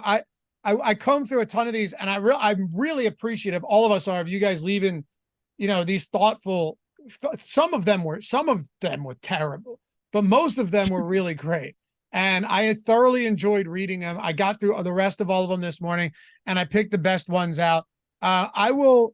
Jordan, actually, I want to go in reverse order, if that's okay with you. You good with that, or am I screwing you up here? All right, let's start off with, we'll start off with one. This is great because it's like straight backhanded compliment, Ben, and it's definitely referring to people like you and me, or me and Josh. It's just titled Stay Strong. Now, it was a 5-star review. I'm sure plenty of people in here will understand this and maybe even appreciate it. If you can make it through the first 10 minutes, you will get some great insight and valuable information. Yeah, I hear that, good. Man. I think that myself on most of these shows. Like, just hold strong. Yeah, that's not a winner, but I had to throw that out there. Best in the biz. Here's another honorable mention from Jay Marino. If that's the same Jay Marino I'm thinking of, love that guy. I've been hooked on these guys ever since Loughy made fun of Thomas Satoransky's DK picture. I don't even remember that. Bunch of likable, funny guys that are enjoyable to listen to, who also give great insight. Thanks, man. And all right, so this one's getting the free month. Okay, this is like your typical old school recycled comedy joke, but when I read it, I had to laugh. I love fantasy sports, especially using stochastic, but my wife has finally had enough. She said, it's me or your fantasy sports. Well, see you guys tomorrow. Yeah, that's right in your wheelhouse. That's got a little like Norm Macdonald to it. Totally, like an old school bit. Love it. Free month there. And by the way, DM me if you're listening to this and it was you, and just send me a screenshot of your, of where you can, of your post, since there's no clear names. So like where it show it, you could edit the post or whatever, or just your name up there. That'll be enough for me to get this to you. That's a $199 value. All right. And then Simply the Best. There aren't a lot of places you can go within fantasy sports spaces where hosts can pivot seamlessly from an opener of which animal is the toughest to fight directly into which quarterback looks like he's going to have the highest ownership. This is from our boy SMP 1993, by the way. In fact, there's honestly only one place, and spoiler alert, you found it. Stochastic truly sets itself apart from the pack by replacing dime a dozen gut feeling takes you hear on the competitors' platforms with data-driven analysis and top-notch tools. Speaking from experience, my bankroll's increased massively since I began watching a few years ago. Now I can't imagine spending my mornings listening to anything else. So if you're looking to learn DFS principles, have fun within a welcoming community, and occasionally go down hilarious, ridiculous rabbit holes you otherwise never would, you've come to the right place. That's solid, right? That's just great stuff. It's appreciated. That makes me genuinely happy. And then here you go, the yearly winner. Last one, guys. We'll get back into football. Appreciate your patience, but some of these people put some time into these. If you're a fan of fantasy sports and a good laugh, then Stochastic's DFS shows are a must. They not only bring their A game when it comes to fantasy sports analysis, but they also serve up a side of humor that'll have you in stitches. These guys go from breaking down NFL matchups to discussing hypothetical mano-a-mano battles with the animal kingdom. One of my favorites are the shows with Loughy and Ben. Loughy and Ben's camaraderie shines through as they seamlessly switch from breaking down daily fantasy strategies to engaging in side-splitting debates. One debate revolved around the quirky question, would they rather take on a gorilla or a hippo in a fight? Loughy opts for the hippo, relying on his agility in the pool, while Ben backs himself against the gorilla, all while keeping the audience laughing. So if you're in the mood for top-notch DFS analysis wrapped up in hilarious banter and a occasional debate about improbable animal battles, Stochastic's DFS shows are your go-to destination. They strike the perfect balance between sports analysis, comedic banter, making it a winning choice for anyone seeking entertainment and DFS wisdom in one package. What a review. Perfect. What a review. Yeah, that brings back good memories of some of the outrageously inaccurate things you've said over the years, but that is appreciated. We love you guys. Thank you. Hit me up, DM on Twitter. I just opened them up to anyone, so you don't have to have a check or anything. Anyone can DM me on Twitter, and just show me proof that it's you. Should be easy enough to do. Get the free year, the free month. Thanks to everyone for doing that. And back into it. Chargers, Minnesota. Eckler's out. I want you to break this game down on both sides, please. Sure. I think that's way easier. when I ask Eric to do this, he'll hit on one team and stop, and then I have to ask him about the other side. I want to talk about this game as a collective. Okay. So start wherever you want. I will just say that Eckler is out, and that is significant. And you have Jefferson, you have Hawkinson, you have Cousins, Herbert, Mike Williams at a great price. I know Josh loves him. Keenan Allen, Joshua Kelly, Alexander Madison. There's a lot of guys to break down right now. A ton. And so I'll start on the Chargers side. Certainly with Herbert, realistically, yeah, I mean, there's always a chance, and we saw this, that he can fall in the end zone, but most likely he's getting you there through 300-yard bonus and volume through the air. So what does that mean? It means that he's an easy stack because you've got Williams and you've got Allen, and all of those guys are firmly in play. I think Keenan Allen's one of the best plays on the slate, as do most. Kelly, to me, is almost leverage within the game because I would say more likely than not, if he has a huge game, it probably cripples the Chargers stack. It's hard to think that him and Herbert get there and coexist. So I think he's a way to get exposure to a high total game without maybe going to the stack. And I feel the exact same way on the other side. I would say that Madison is probably the leverage within the Vikings because most people, including myself, think Cousins, Jefferson, Osborne, Hawkinson, Addison to a lesser extent. What a great combination. Let me mix and match. The Minnesota top stack jumps off the page on our tool. So I'm not discounting that at all. I definitely want exposure to that, but I'm just not sure how Madison fits in. So to me, it's a great game. The total speaks for itself. Just don't forget that the running backs, there's a lot of weird stuff that can happen in an NFL game. Pass interference in the end zone, stuff like that. I definitely pushed in some Kelly and pushed in some Madison as one-offs within a great game. I know you like that, and I totally get it. All right, so a couple of things to consider here. One, the Vikings are throwing the ball at a ridiculous clip. They're running at 22%, which is outrageous. Now, granted, tough matchups on the ground in each of their first two games. They fell behind against Philly. Understandable. That might not be the case this week. Okay. And if Madison, this must be one of those spots though. And I don't want to put words in your mouth where when you're plugging Madison into these lineups, you're not doing it because you have supreme confidence that he is going to crush. You're doing it because you know how popular this game is. You know how high the total is, and you know that he's kind of the odd man out. Is that fair to say? 100%. It's all about chance of success versus the payoff if you get it right. If Madison randomly luck boxes a bunch of touchdowns, not only do you want him, the chances that Jefferson and Kirk Cousins also have 3 touchdowns is so low that you're crushing one of the most popular stacks on the slate with that Madison play.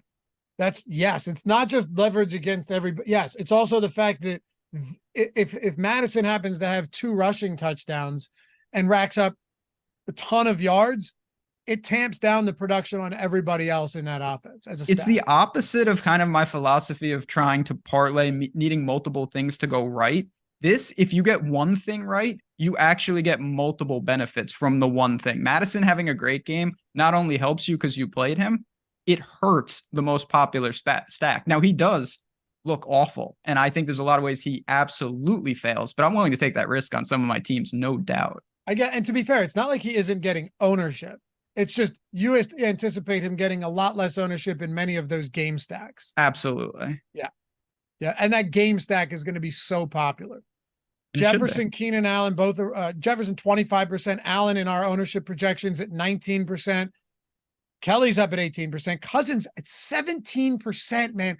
When's the last time you've seen a quarterback on a 12-plus game slate at 17% ownership? That's nuts. Absolutely nuts. And again, that's why you have to give at least a hard look to swerving elsewhere. It makes sense. It checks all the boxes. I get it. This is still the NFL. I mean, and for me, I definitely have some Cousins because I think you want some, but I looked elsewhere on a bunch of teams for sure. Yeah. And also Mike Williams looks great at this price point. Absolutely. In a massive total game. That's essentially a coin flip. Chargers +1 on the road. Kelly looks great coming off that poor performance against the stout run defense for Tennessee. Keenan Allen has been the man, monster target share through the first 2 weeks. You really can't go wrong with this stack. It's just there's also ways to get a little bit different. And that's That's what it boils down to. I don't want to ignore KJ Osborne at $4,000 either. I know he had a costly drop last game, but still, KJ Osborne is one of those guys that at $4,000 has been getting the second most snaps and running the second most routes at wide receiver. Actually really in line with Justin Jefferson. He's just clearly not Justin Jefferson. You've seen two pretty much ceiling games from Jordan Addison, Ben, but yes. KJ Osborne, assuming Kevin O'Connell continues to run these same personnel out, or same guys out there, then Osborne in a 54.5 total game should be on the field a shit ton. Oh, absolutely. No doubt about it. It's just another way to unlock pieces of this game. So in some ways, I think it's a weird game to talk about because you can do pretty much anything and feel okay about it, from full stacks to full fades, and hope the game doesn't show up. But it's easy to make a case for why you want exposure here. Yeah. All right. Let's go with okay, good. We can start moving through some of this. By the way, we're at 660 thumbs up. We got I'm on pace for 825. About right. I haven't hit a call for this since the beginning of the show. We have 37, almost 100 people watching with us. If we don't soar north of 825, it'll be an embarrassment upon the stochastic company name and you and myself, our family names. I've done some shameful stuff. I don't know. I mean, what do you want me to say? Let's move on. We can get rid of the next game. Literally, we should just hop to Cleveland at this point.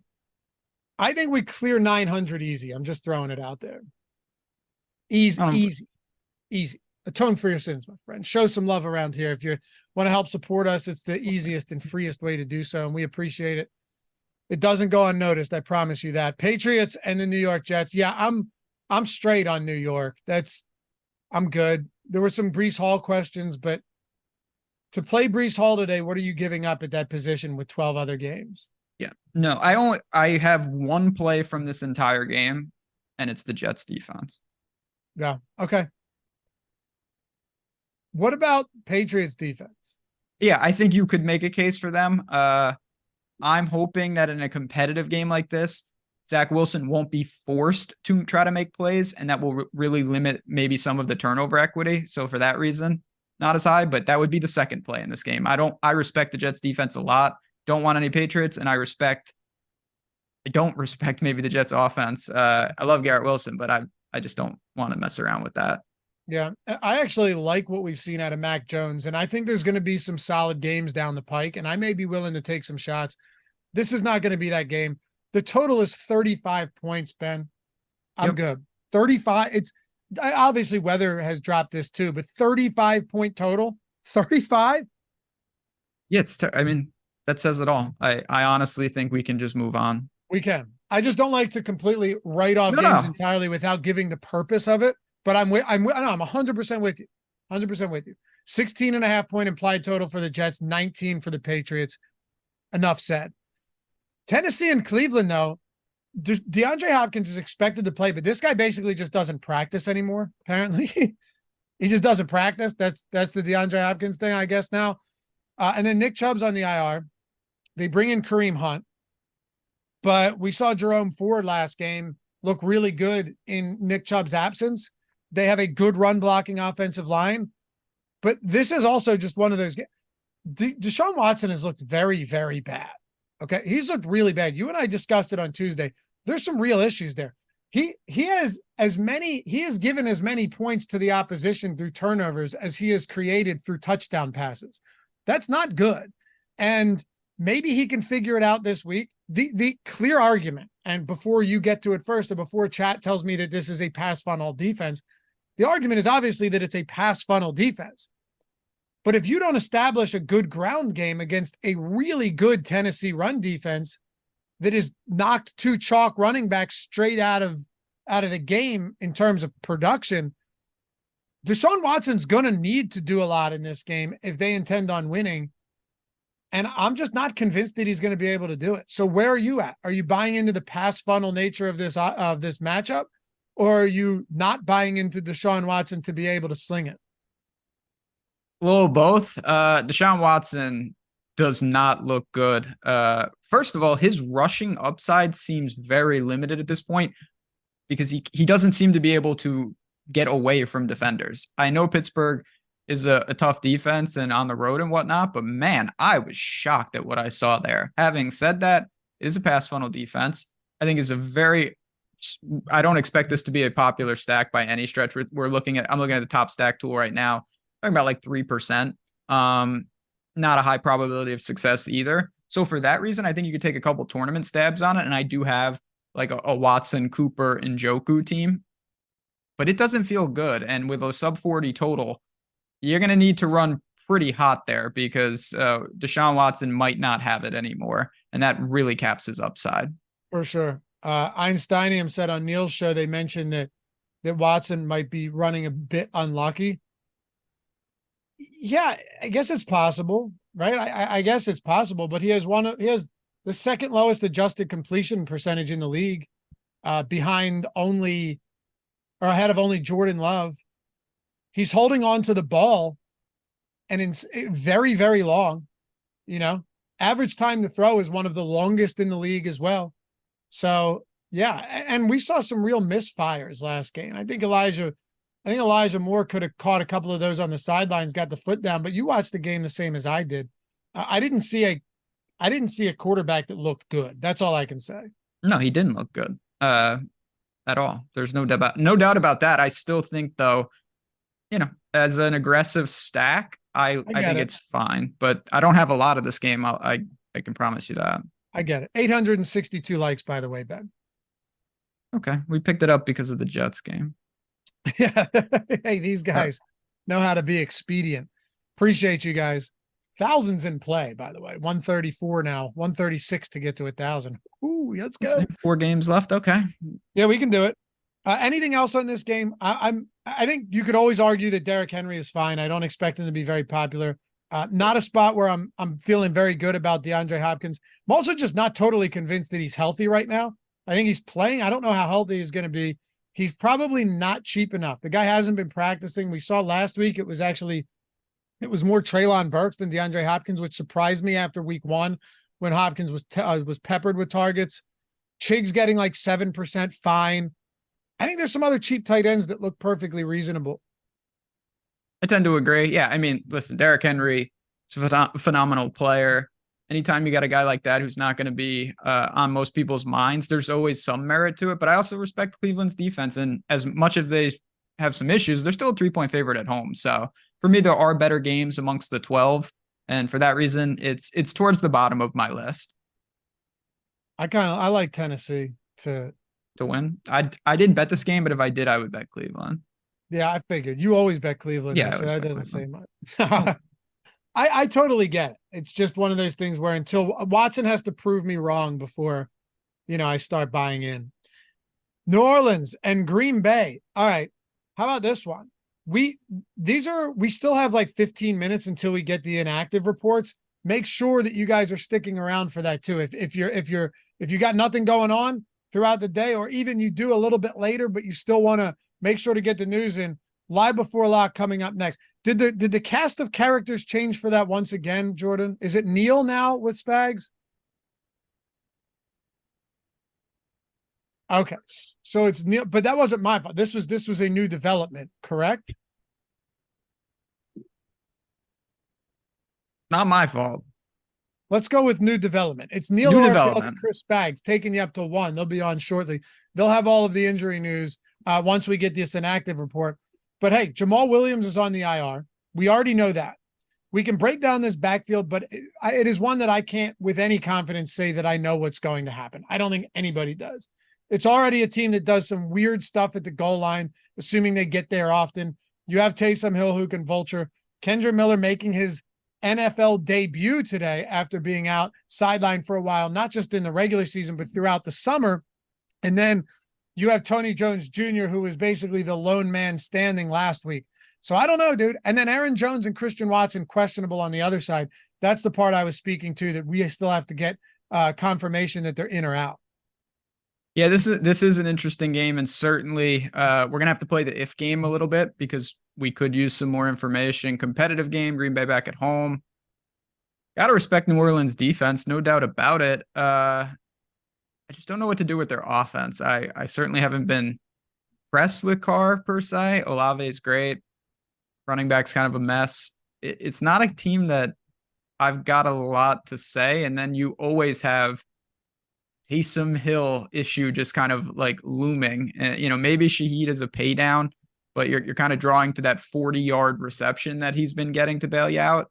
So I'm more on the Packers side of this game, and I'm not even sure how much I'm even on that side because we need that information. Can I ask a favor of you? Okay. Try not to speak with such excitement next time we discuss a game like this. Well, there's 12 of these. What do you want me to say? The Saints, man, I'm not about the Saints. I know. It is a tough spot.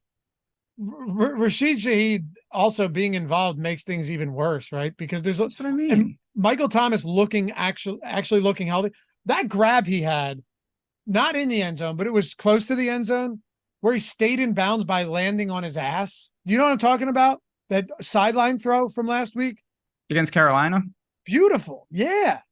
Beautiful. I mean, he looks like he's back for the time being. And then you have Olave. There's so many moving parts with this New Orleans team that, it's a little bit.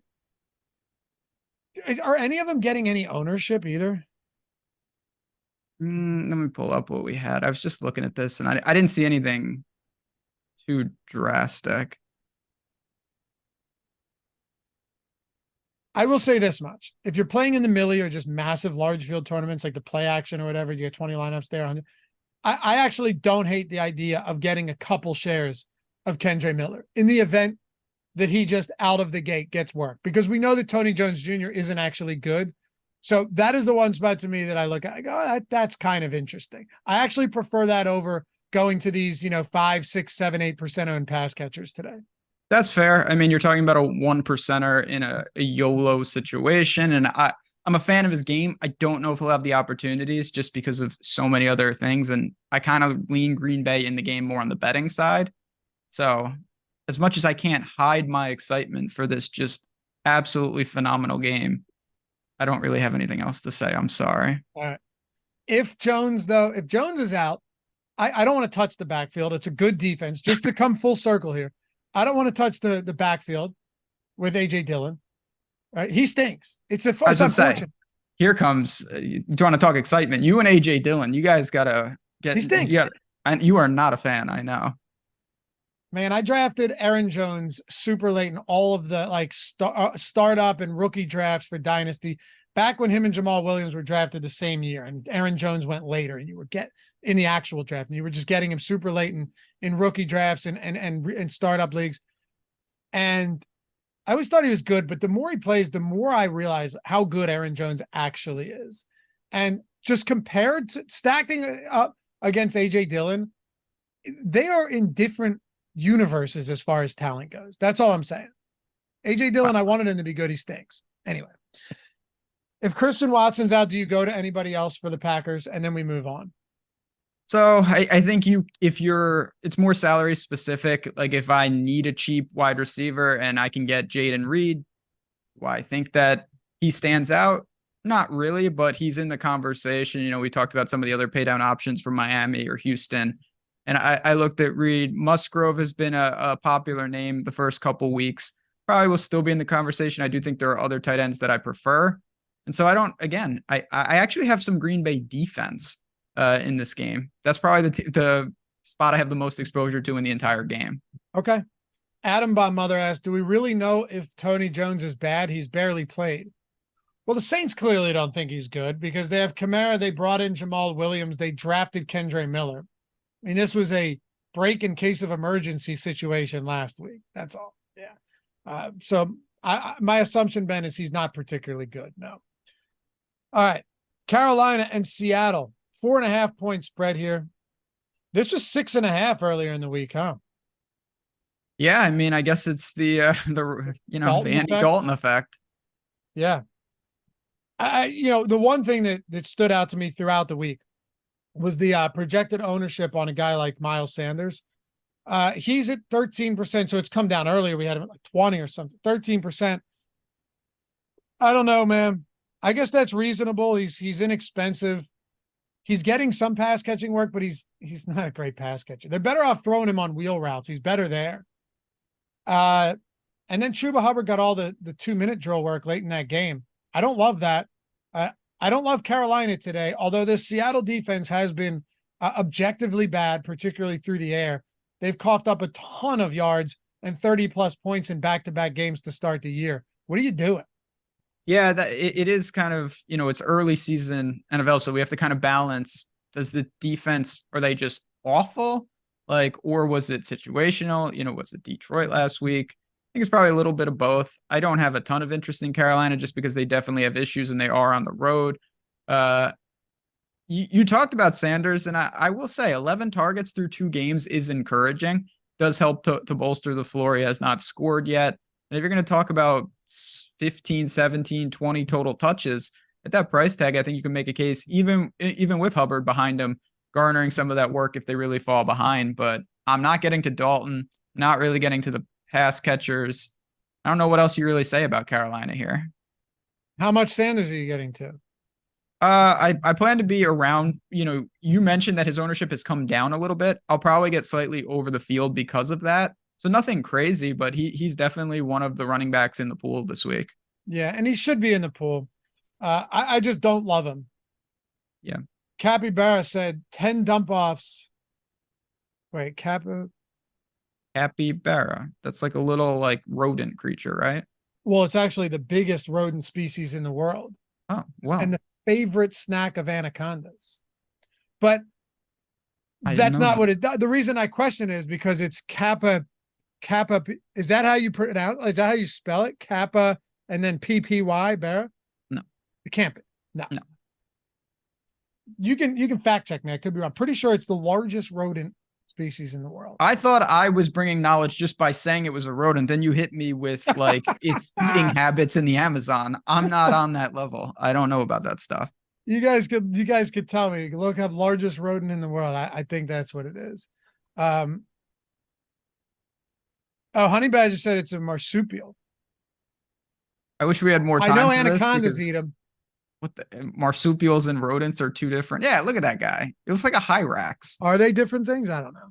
My DraftKings pitcher used to be a Hyrax, which kind of looks like a capybara. I'm correct. There we go. The only other extant member is the lesser capybara. That's a tough scene. Oh, okay. Okay.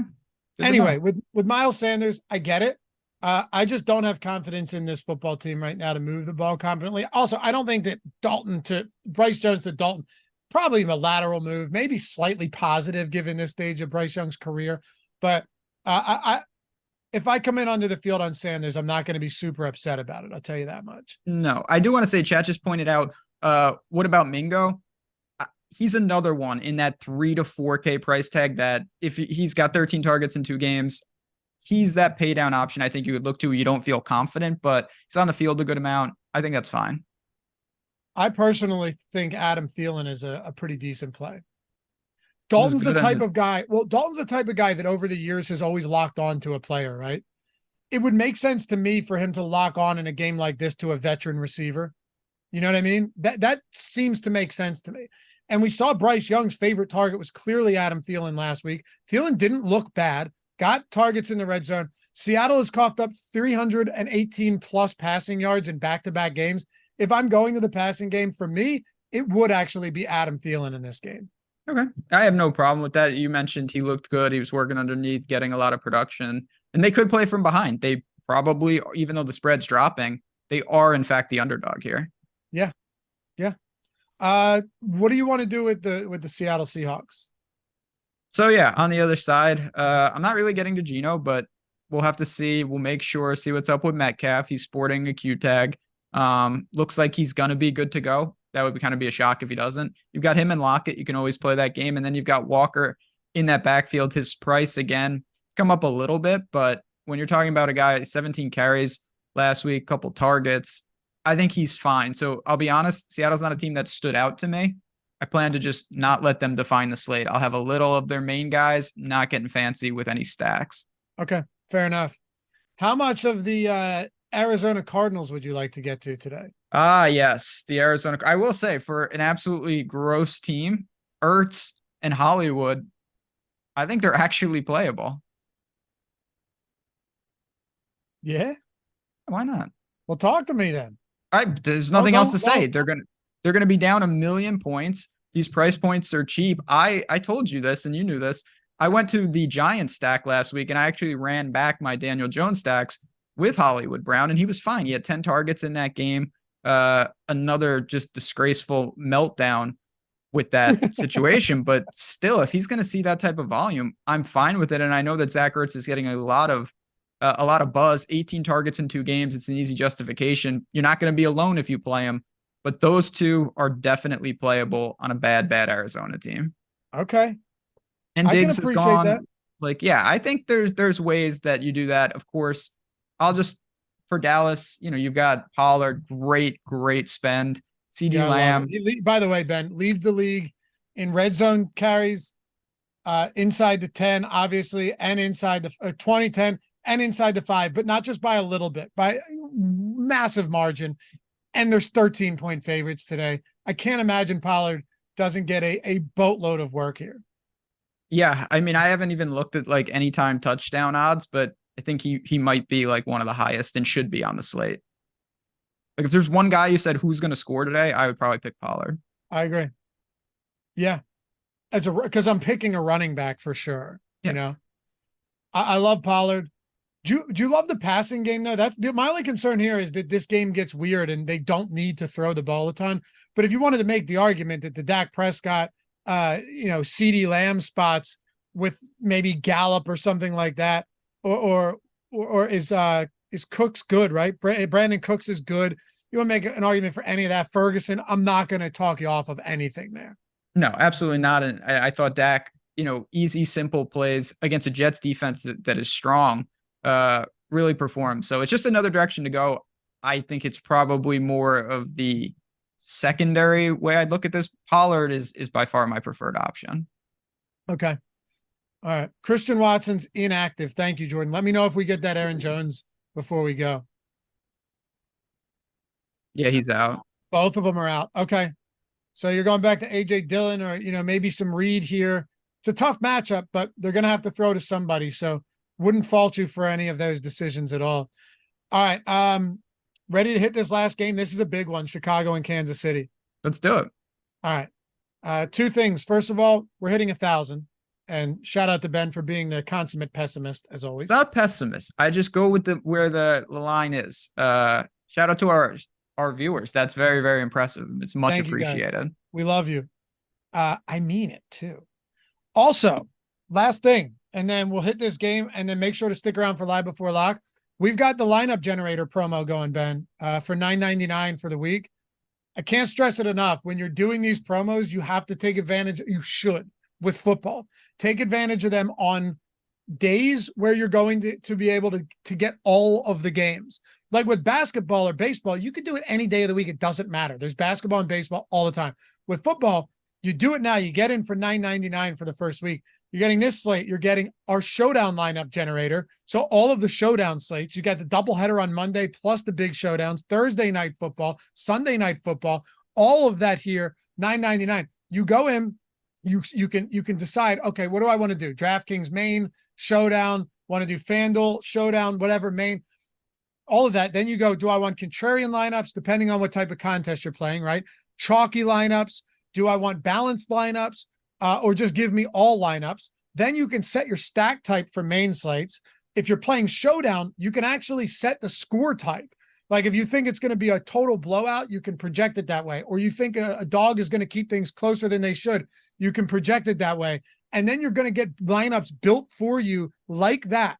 You can then see the optimal projection for all of them, how chalky, how contrarian every lineup is, save the ones you like, discard the ones you don't like. And if you're curious how these are done, it's all simulations, right? Simulating thousands of lineups behind the scenes, throwing all the bad ones in the garbage and giving you plus EV lineups. Save the ones you like, get rid of the ones you don't like. If you want to swap a player or two out, you can do that. We have the swap feature. And then once you do, you can go in and see all of your exposures. You can see all of your stack exposures, individual exposures, all of your lineups, everything, right? And then upload it flawlessly to CSV, get it into your lineups, get it into wherever it is you play. It's optimized for mobile too. So if you're someone that might not have a ton of time in the day, that, short on time, you're looking for quick ways to get good lineups, don't trust the hand building process right now, this is it. And even, even if you're playing $20 a week, still a massive, massive advantage you're getting. It's the best tool out there for the cost, without question. I can say that with zero doubt. So link in the description and in chat. I think tomorrow is the last day we're doing the $9.99, and then it's going back to the original price. So check it out for the free week. Give it a test drive. I hope you guys love it, and I hope you win something significant with it. Link in the description and chat for the NFL lineup generator. All right. How much Chicago are you getting to? First things first, let's get that out of the way. Yeah, again, I think they're one of the teams, and if you take out the top guys, Minnesota's, Chargers of the world, they're in that next tier for me. I think that Fields, with all the noise and what's going on, he should be more active with the ground game. They just cannot survive with Justin Fields running the ball for 3 yards on 4 attempts. That should never happen. And I don't think it will today. So you're going back to some Fields? I know you talked about on Tuesday. I want to make sure we had the same. Yes. You're consistent. I think he's a good tournament play because he has upside on the ground that only a couple other quarterbacks have. And if they get blown out, I don't think that that's going to be a deterrent for him to maybe rack up those yards. As both a friend and co-host, I admire and appreciate your consistency. Going for it. It's a couple weeks. If it's such a reactionary portion of the season. Like if Fields exploded for an 80-yard touchdown last week, he would be like one of the most asked about players today. For sure. Single stacks for you? Yeah, I got to go skinny. Any backfield interest for Chicago? No. All right, let's wrap it up and make sure to stick around. Our boy, Chris Spags, usually with us, but he's going on live before a lot because we're a bit shorthanded today. He'll be with Neil Orfield as well. They'll take you up till kickoff. But here's the big one. Kansas City. I'll tell you, I do really like the idea of getting to a bunch of this. And I'm not telling you anything that you wouldn't already know, but only because what if it's the Mahomes and Kelsey and then McKinnon goes nuts, right? And for what it's worth, full disclosure, I never get Kansas City stacks right. I'm not sure I ever Nobody have does. gotten the Kansas City stack right, but I'm a sucker for it in this game. 30.5 point implied total, huge favorites at home. Pacheco's expected to play. I think he's a strong option as well. And then you're just getting into, obviously it's a late game, so pay attention to the injury news. Does Kadarius Toney play? I don't know. Considered a game time decision. Pacheco was, but now he's expected to be active. There's a lot of different ways you can play this one, and I'm not going to fault you for any of them. This offense is going to come to life eventually, and I think today is the day. Yeah, I mean, gigantic favorite. There's not much to say in terms of what we're dealing with. It's a roulette wheel on the outside. And even with Pacheco, if I knew he was going to get the work and he was okay, I would love the spot for him. I do have him in the pool, but I am a little worried that he's not 100% or they just phase him out if the game is in hand. So I think you're drawing to lack of volume, mostly efficiency with these players. But look at the spread. Look at home in Arrowhead. Yes, I definitely got some Kansas City. I forced them in blindly when I had to. Did you? Okay. Yeah, I mean, yeah, I think you need some, just because of how potent they are. I do too. I'm 100% with you on that. There's too much upside here. There's just way too much upside here. And you know what? You're going to have some guys in your lineups that you're not going to feel great about. But if they score 35, 40 points, the hope is that it's even remotely concentrated, Ben, to where Kelsey and one other guy have a really nice game. That's what it boils down to, right? Yeah. You just need to run hot with the touchdown equity because it's hard to think that the Chiefs don't have 4 or 5, maybe even 6 chances to punch it in today. Hey, appreciate you guys. Really do. I know Ben does as well. Of course. And we will see you back here on Sunday. Really, we'll be back for First Look on Tuesday for week 4. But live before lock, Spags and Neil Orfield coming up next. Remember, hey, owner's box, $500 first match deposit bonus, guys. Super flex. What are they at? Where are they filled to right now? How much overlay? 36%. It's at 5,000 out of 14,000 right now. $35,000 up top, 175,000. You're getting all of our tools for free for the entirety of the week, including Discord, ownership, simulator, lineup sims, contest generator, everything for the week. And you're getting these crazy overlay contests, which is just awesome. Link to that in the description and chat. Same with if you just want the lineup generator, $9.99. That ends after tomorrow. So great time to do it. Get all the slates. And of course, make sure you're rocking that stochastic avatar. You know why? Because you get a free month of stochastic everything, whatever you want. If you finish top 3 in a field of 5,000 or more, rocking that avatar, stochastic.com/avatar. And then we'll do a wonderful Hall of Fame ceremony, inducting everybody into that. Any final thoughts before we go, Ben? No, as always, appreciate you guys. If there's anything we missed, the Live Before Lock crew has you guys covered. We do the best we can here, but hope someone from chat takes it down today. There's going to be opportunities, and when you do, let us know about it next week because we want to hear about it. Appreciate you guys. We'll see you soon. Don't go anywhere. Live Before Lock coming up next. Peace.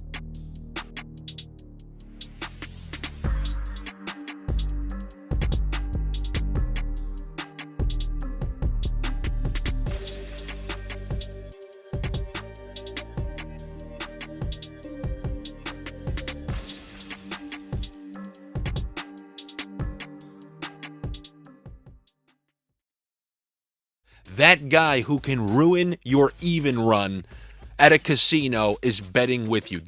Is that who you want to show up to the dance with today? No, I don't think you want to. But we'll get into that in a second. First, I want to tell you before. What do you want? You want the promo or you want the deciding factor with today's bets? Oh, are you just going to fast forward this? Then I'm going to tell you the deciding factor with today's bets. There's one major deciding factor with today's bets, and that is this hurricane that's wiggling its way up the East Coast. In 3 games in specific, you got the Buffalo-Washington game, the New England Jets game, and then the Indianapolis-Baltimore game. The hurricane can be striking all of those 3, and the lines are factoring in hurricane.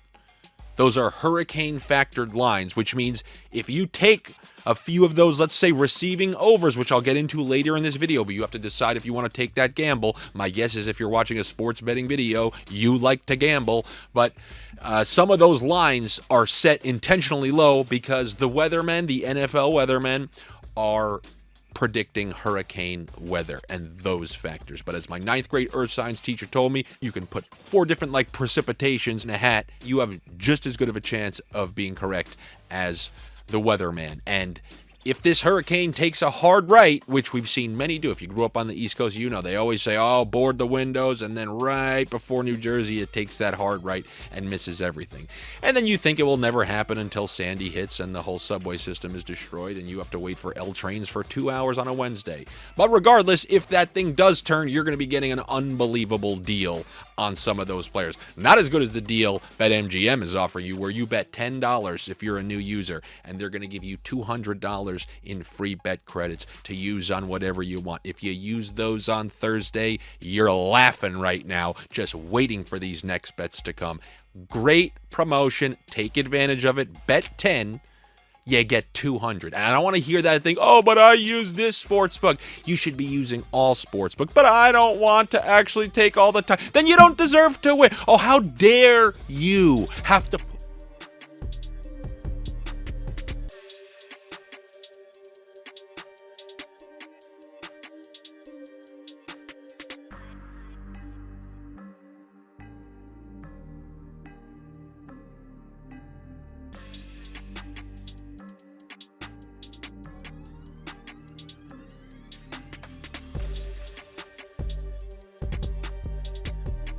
Welcome to Stochastic NFL Live Before Lock. I'm your host, Neil Orfield. You can find me on Twitter at PlayerQDFS.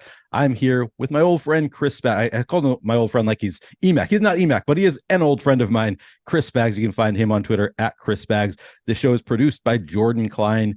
Some of us call him JDK. You can find him on Twitter at Jordan D. Klein. And this show is sponsored by Owner's Box. We have a fantastic deal with Owner's Box. It's an actual DFS site, so you can play DFS on Owner's Box. Very, very cool new platform, and it's a fantastic deal that we have with Owner's Box. If you use our link when you sign up, I'll tell you about that a little bit more later on. But first of all, Spags, how are you doing today?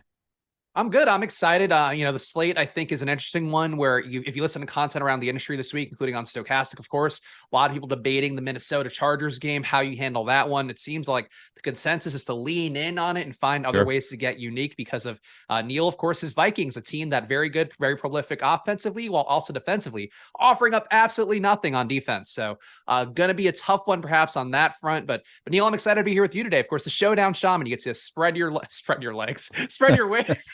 What is this? That kind of show? All right. It's a main slate show, baby. We got 4,000 people watching. That's all you can do. This is, I believe, my first time ever on like this main show. I never do Sunday content other than Sunday live before lock for the Showdown slate, Sunday Night Football Showdown slate. So this is my first time on this main slate. We were talking about earlier, like what exactly is the format? Like I watch the shows, but if I'm not on them, I don't actually like think about like how they're talking about it. So it's been a little bit fun talking about how we're going to figure this out. But so many things had to go right to bring you and I together, Spags. First of all, we had to have Eric Lindquist out, and then Matt Kajeski had to get offered free tickets to a Packers game. So that's the reason that Spags and I are finally brought back together. Haven't seen each other in, I don't know, about a month since we did a best ball stream together. So obviously we are happy to be back together. I think we'll start at running backs. How do you feel about that? Yeah, let's do it. I think there's some obvious options, some maybe some less obvious ones that are not simulator friendly, but we'll find out. Actually, first I want to ask you, why did you tell all of your best ball audience to draft Anthony Richardson and Christian Watson? They're not even playing this week. I know, apparently putting up zeros again. I mean, we saw the glimpse with AR last week. It sucks that we haven't seen Watson out there because I think it's been a couple smash spots for him potentially this week, though. Maybe not one of them, but still Watson. You want to see your guys get healthy for best ball. You're playing for week 17, and it's just kind of a war attrition out there. But yes, two of my boys not looking great, but Pickens running routes. That's true. Saw that Pickens route streak going all over the place. So I mean, all of your players, when they have played, you've been spot on. just giving you shit, of course. This has got to be a rough week for the Spags best ball portfolio with so much Anthony. Man, that was brutal. Just the start, two rushing touchdowns in the first quarter. He was about to absolutely crush the entire slate last week. Really, really rough to see Anthony Richardson go down that way. But anyway, I just had to give you a little bit. You had to make me feel bad to start. Had to make you feel bad. That's the best way to start. Bring down the energy a little bit. You gotta make things right to start the show. All right, let's talk a little bit of running back, and let's start at the top. How are you feeling about the high end guys? Are you a Tony Pollard guy this week? Are you a Bijan guy? Who do you like at the top? So Pollard definitely coming up the most to me. I just think it's hard to ignore the work rate that he's been getting overall. 9.5 red zone rushes per game, 3.5 inside the 5-yard line per game. Like that is ungodly numbers. And I had a lot of concerns about Dallas coming into the year with just the changeover from Kellen Moore, this guy's really progressive young coordinator, to Brian Schottenheimer being the guy who's not calling plays, but setting up a lot of things schematically. And what's happened is that it has kind of regressed a little bit in terms of the explosiveness, but these guys are so efficient per touch. CeeDee Lamb we'll talk about later too, same thing. The Pollard, the volume being there, it's kind of the best version of himself. He's still not quite a 20 touch back, but still getting more than enough to be useful in this format. So it's a Cardinals team that's not that good overall, high total as well. I don't know how you fade Pollard at the position, even though the price tag at 8K on DraftKings getting kind of ugly. Yeah, it feels like it should be a run heavy spot for Dallas. Like they're not going to need to throw the ball against this Arizona team that I don't know if I've even seen it on the field that it looks like they're taking. Like they actually seem to be playing fairly well for what they have, but they're certainly from a front office standpoint, you think that Arizona is tanking, maybe playing a little bit above their heads even. Yeah, this feels like a spot where this Dallas team, which is I think one of the best teams in the NFL, should be able to crush, and obviously that's going to help Tony Pollard quite a bit. How about Bijan? What is your level? We've got Bijan at about 13% projected ownership, facing Detroit. Kind of an interesting spot. Do you have interest there? I'm getting under the field on Bijan, and it's not really a Bijan issue as much as I think this game is going to be a little bit uglier than it might seem on paper. We saw last week Atlanta Green Bay, a game that did have some points going on the board, but it was kind of an ugly way to get there. It was not the clean, beautiful kind of downfield splash plays, of course, like what my podcast is named for. But that's what I like to see for the most part when I am attacking these games. If I'm trying to expect an explosive environment, I think this one is where Bijan is actually in a pretty good matchup. But the price tag, I would rather have Tony Pollard, I think, at that price tag. Still have Tyler Algier taking about 17 intended touches per game away. That's not great. So I think Bijan's as great as everybody out there thinks. He was one of the guys in best ball. I hate early running backs. I'm a 0 RB guy. But for Bijan, it's the volume's going to be there. His worst case scenario is being Tyler Algier from last year. He's already proven to be more explosive, been proven to be more used than Tyler Algier was last year. So I think Bijan's okay, but he's going to be decently owned. It looks like all the ownership projections have him over 10%. So to me, I'd rather go Pollard and have a little more security there. Yeah, I think I feel a little bit better about Pollard also. I mean, the field also getting there a little bit more to Pollard, but I think that, yeah, my general preference, if I'm making one lineup, it's much easier for me to click Pollard than it is Bijan, unless I'm doing like a game stack or something. Obviously, if you are stacking that game, which I think is viable, it's an outside shot of going off, then maybe you go to Bijan, but otherwise, I feel like Tony Pollard is clearly the easier click for me. But yeah, I'll be playing a little bit of both in my lineups today. Here's a guy that I don't know that I've talked about at all weekend. So I want to get your thoughts on it. Are we overlooking Derrick Henry? Like, he's getting under 5% ownership, and he's Derrick Henry. He's one of those guys that, always has the upside for 140 rushing yards and 2 touchdowns. Is it a mistake? Like, I don't think I have any Derrick Henry. I don't think I've talked about him at all weekend. And obviously, there's some merit to just like, don't talk about everybody, talk about your favorite plays. So maybe you don't need to, but I've done so many. This is my 4th hour plus long show about this slate. I don't think I've talked about Derrick Henry at all. So let me throw it out there. Do you think that are we overlooking him? 4.8% projected ownership. He's 7,400 against Cleveland. Am I making a mistake to not play any Derrick Henry? So on paper, the matchup doesn't look great. On the year, Cleveland so far has been one of the better defenses in the league, giving up a negative 0.5 EPA per dropback, negative 0.3 EPA per rush. In the red zone, they actually haven't had anybody put up a red zone rush or pass against them yet. So at a certain point, obviously, that's not going to hold up over the entire year. Sure. But I think Cleveland kind of spooks me enough that I haven't really gotten to Tennessee much at all. Low total as well. But I guess if you're going to make the case for Henry, this is the kind of game where ugly, weather might be a little bit weird in this game as well. But no, not as weird as some of the other spots we're going to talk about as we go. But I think Derrick Henry, the one, I guess, lever you have going for him is that nobody's playing him. And that is historically when Derrick Henry has these games that really hurt you. But the usage on the year kind of worries some. Tyjae Spears taking enough away. And frankly, on the run game, looking more efficient per touch as well. So not as good in the pass game as Derrick Henry, which is odd because you would think it would be flipping the other way. But given the usage these guys are getting, but I don't like Henry the same as I did last year. I mean, in last year, too, I was kind of worried about the wheels falling off, and he still had a great year. This year, again, another tough matchup, the usage not being there. He's a tournament play for sure. So if you are going to go for the gusto, I think he is one of those running backs that can get you there. But the 5K range is so appealing to me. It's kind of go to Pollard or go all the way down and get some guys on a better game environment. Yeah, I figured I should at least throw it out there. I feel like there used to be, kind of a common wisdom that like Derrick Henry, if nobody else is on Derrick Henry because of a bad matchup, you should play Derrick Henry. But I think you made a really good point about Tyjae Spears kind of changes the equation a little bit. Like it used to be, regardless of the matchup, you're going to get 20 plus carries for Derrick Henry. That might not be the case anymore. So maybe that's one reason to not play the old Derrick Henry's low owned, I should play Derrick Henry. Maybe we don't play that game as much anymore now that Tyjae is in there. Just want to, get your thoughts on that, because I'm just noticing that sub 5% ownership. You got to at least think about it a little bit. Yeah, that's absolutely a tournament winner if it goes off. So, I mean, if anybody out there feels a little more strongly than we do, I think that's certainly one that you can go to. But the Sims didn't offer it up. And to me, if I'm putting in 220 plus lineups and the Sims aren't giving me a guy at all, like I have a hard time going, I know better than this data tool that's been built and won people millions of dollars. So that's been kind of the struggle, I think. And Neil, you might feel differently, but I think for this year, like that's kind of been my theme of 2023 is how do you balance your knowing ball takes? I still have my football right here. So I still know ball, even though I'm on this show today. But like, it's hard to balance like the things that you feel as a game flow take versus what the Sims are giving you. And sometimes those things don't align. And if you feel that way and you're willing to be an anti-sim bro, I think Derrick Henry might actually be a really valid play. Yeah, I mean, allowing the tools to make me play players I don't want to play has definitely benefited me a lot over the past. So definitely no issue with just trusting the tools. I do like that, I factor in a little bit of my no ball. I like to sometimes take stands, say, this is what the tool is saying, but, a few plays per slate, maybe I'll say, I'm going to take a stand against that. I'm going to go play my guys, play the guy that I see is having the biggest upside. But yeah, I think for the most part, we benefit from just trusting the tools a little bit. So if the tools are not giving us Derrick Henry, this isn't the kind of spot where I feel the need that I'm necessarily going to force him in there. He's interesting. I might have a couple shares, but not somebody I'm going to be taking a huge stand on. What about moving one down the list to another running back who I do think that I'm pretty interested in here is Travis Etienne at 6,900 against this Houston run funnel defense for the Texans. I think Travis Etienne could be utilized pretty heavily in this game. How are you feeling about Etienne today? I like Etienne, and I don't like Etienne at all. Like as a player, I did think coming into the year, Tank Bigsby would be a guy who can kind of chip away at the role, given the lack of trust the Jags have shown in Etienne the last year and change. Really, they had last year starting with James Robinson, giving him run, basically saying, "Hey, these guys are equals." Then James Robinson goes out, they end up cutting him. Etienne's healthy, has a good few weeks. Then we see Hasty starts to work in, and it's like it just feels like they want to move away from him. But that said, this year they have not 19 and 10 touches per game, still giving them 1.5 in the red zone as well, not getting any inside the 5 yet. yet, but still the kind of player that I think can really be valuable, can break some long runs. He's going against a Houston team that on the year actually has been a little bit better against the pass than against the run, giving up a 0.03 EPA, which any positive number they're giving up in expected points added per rush is a sign that they're pretty weak overall. Not stuffing the run either, 11% stuffed run rate, one of the worst marks in the league. So ATN should be able to find probably the most hospitable matchup he's had so far, and 20 touches at that. Like, I'm going to be with the field on ATN. I'm not going to smash him in because I think there is one running back that feels like a smash play after there was some blood in the streets for him last week, is a bit of a spoiler alert there. But how are you feeling about ATN, Neil? Because I think he's a player that some people out there love, and if you don't love him, I feel like you're always kind of struggling to make a case for him.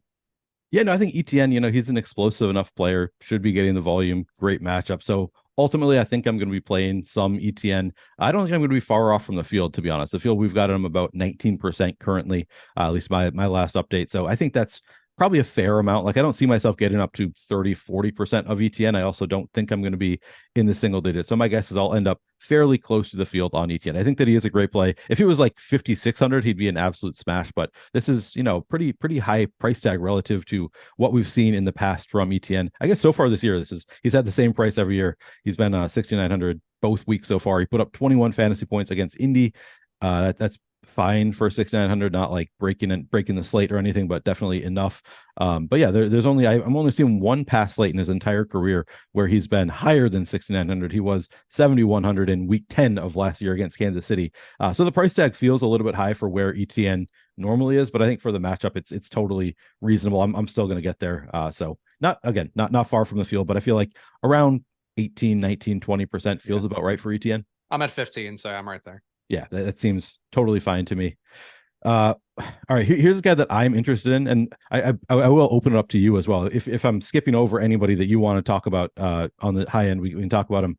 I have a lot of interest in Jahmyr Gibbs. It has gone up for me over time. Yesterday I had a conversation with Greg, and I was not fully sold on Gibbs because I thought, well, maybe Craig Reynolds is going to come in and play that David Montgomery role. Like, he's kind of a little running back who is not very good in pass protection. So they were using David Montgomery actually a lot in passing down plays because of the pass protection. So I'm like, okay, this is a running back we're counting on for his pass catching abilities, and then they're not using him in passing plays.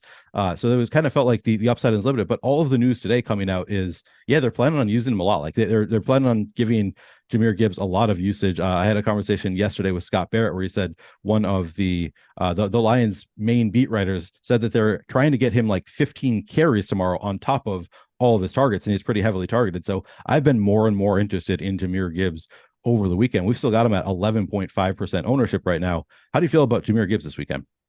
I think so. The thing that I've kind of been running up against, I know there's a lot of enthusiasm for Gibbs out there. People wanted him in the year to be the bell cow back. Obviously, it starts a little bit slow there on the year so far, only getting 12.5 intended touches per game. But he's been fairly effective with them. Not so great EPA wise, but still a 50% avoided tackle rate on his run plays. Hasn't avoided a tackle yet in the pass game, but that's going to come along because he was a great guy at Bama in terms of getting some yardage and some avoidance after the catch. I don't love the game environment. I think that's the main thing for me. And if I'm wrong about this one, I'm going to get smoked because I do think Atlanta and Detroit, like on paper, this would be a really good matchup. But something that I've been tracking all offseason was just like how Atlanta, one of the worst teams last year defensively, like a team that every single week you could attack. Then they make all these free agent signings and they're clearly deliberately trying to shore up a strength. And I think made some good signings there. And now numerically, you're seeing some really good results where they're getting a negative 0.2 EPA per rush going against them. So one of the better marks in the league. In the red zone as well, negative 0.6 EPA per red zone rush. So they're really clamping down. So I don't think it's an ideal matchup for Gibbs, but the volume being there, I could see the value there. I'm going to be half the field of the ownership. And I certainly, if he smokes me, I think that's one of those things that I would have some regret for. But at 6,600, like I'd rather pay down for Josh Kelly. I'd rather try to buy where there's some more blood in the street with Alexander Madison. I think those are guys that appeal to me more. So that's the way that I'm viewing the slate is like, I'm going to live and die by Josh Kelly this week. I think people were really disappointed in him last week going against a Tennessee team where we knew what that was. The hope was just that they would kind of play, that the Chargers would still force themselves to kind of run the ball a lot. And they didn't do that. He's in a much better matchup this week. Whereas I think for Gibbs, it's like, yeah, what if he gets those 15 carries and five catches? Like that's a big day. But if they're 15 for 45 and 5 catches, and then Kelly puts in 2 touchdowns and has a 100-yard day, which, I think is in the range of outcomes, that's where I worry about it. So not going to be heavy Gibbs, but I'm not going to have 0. So I guess it's the best way to put it.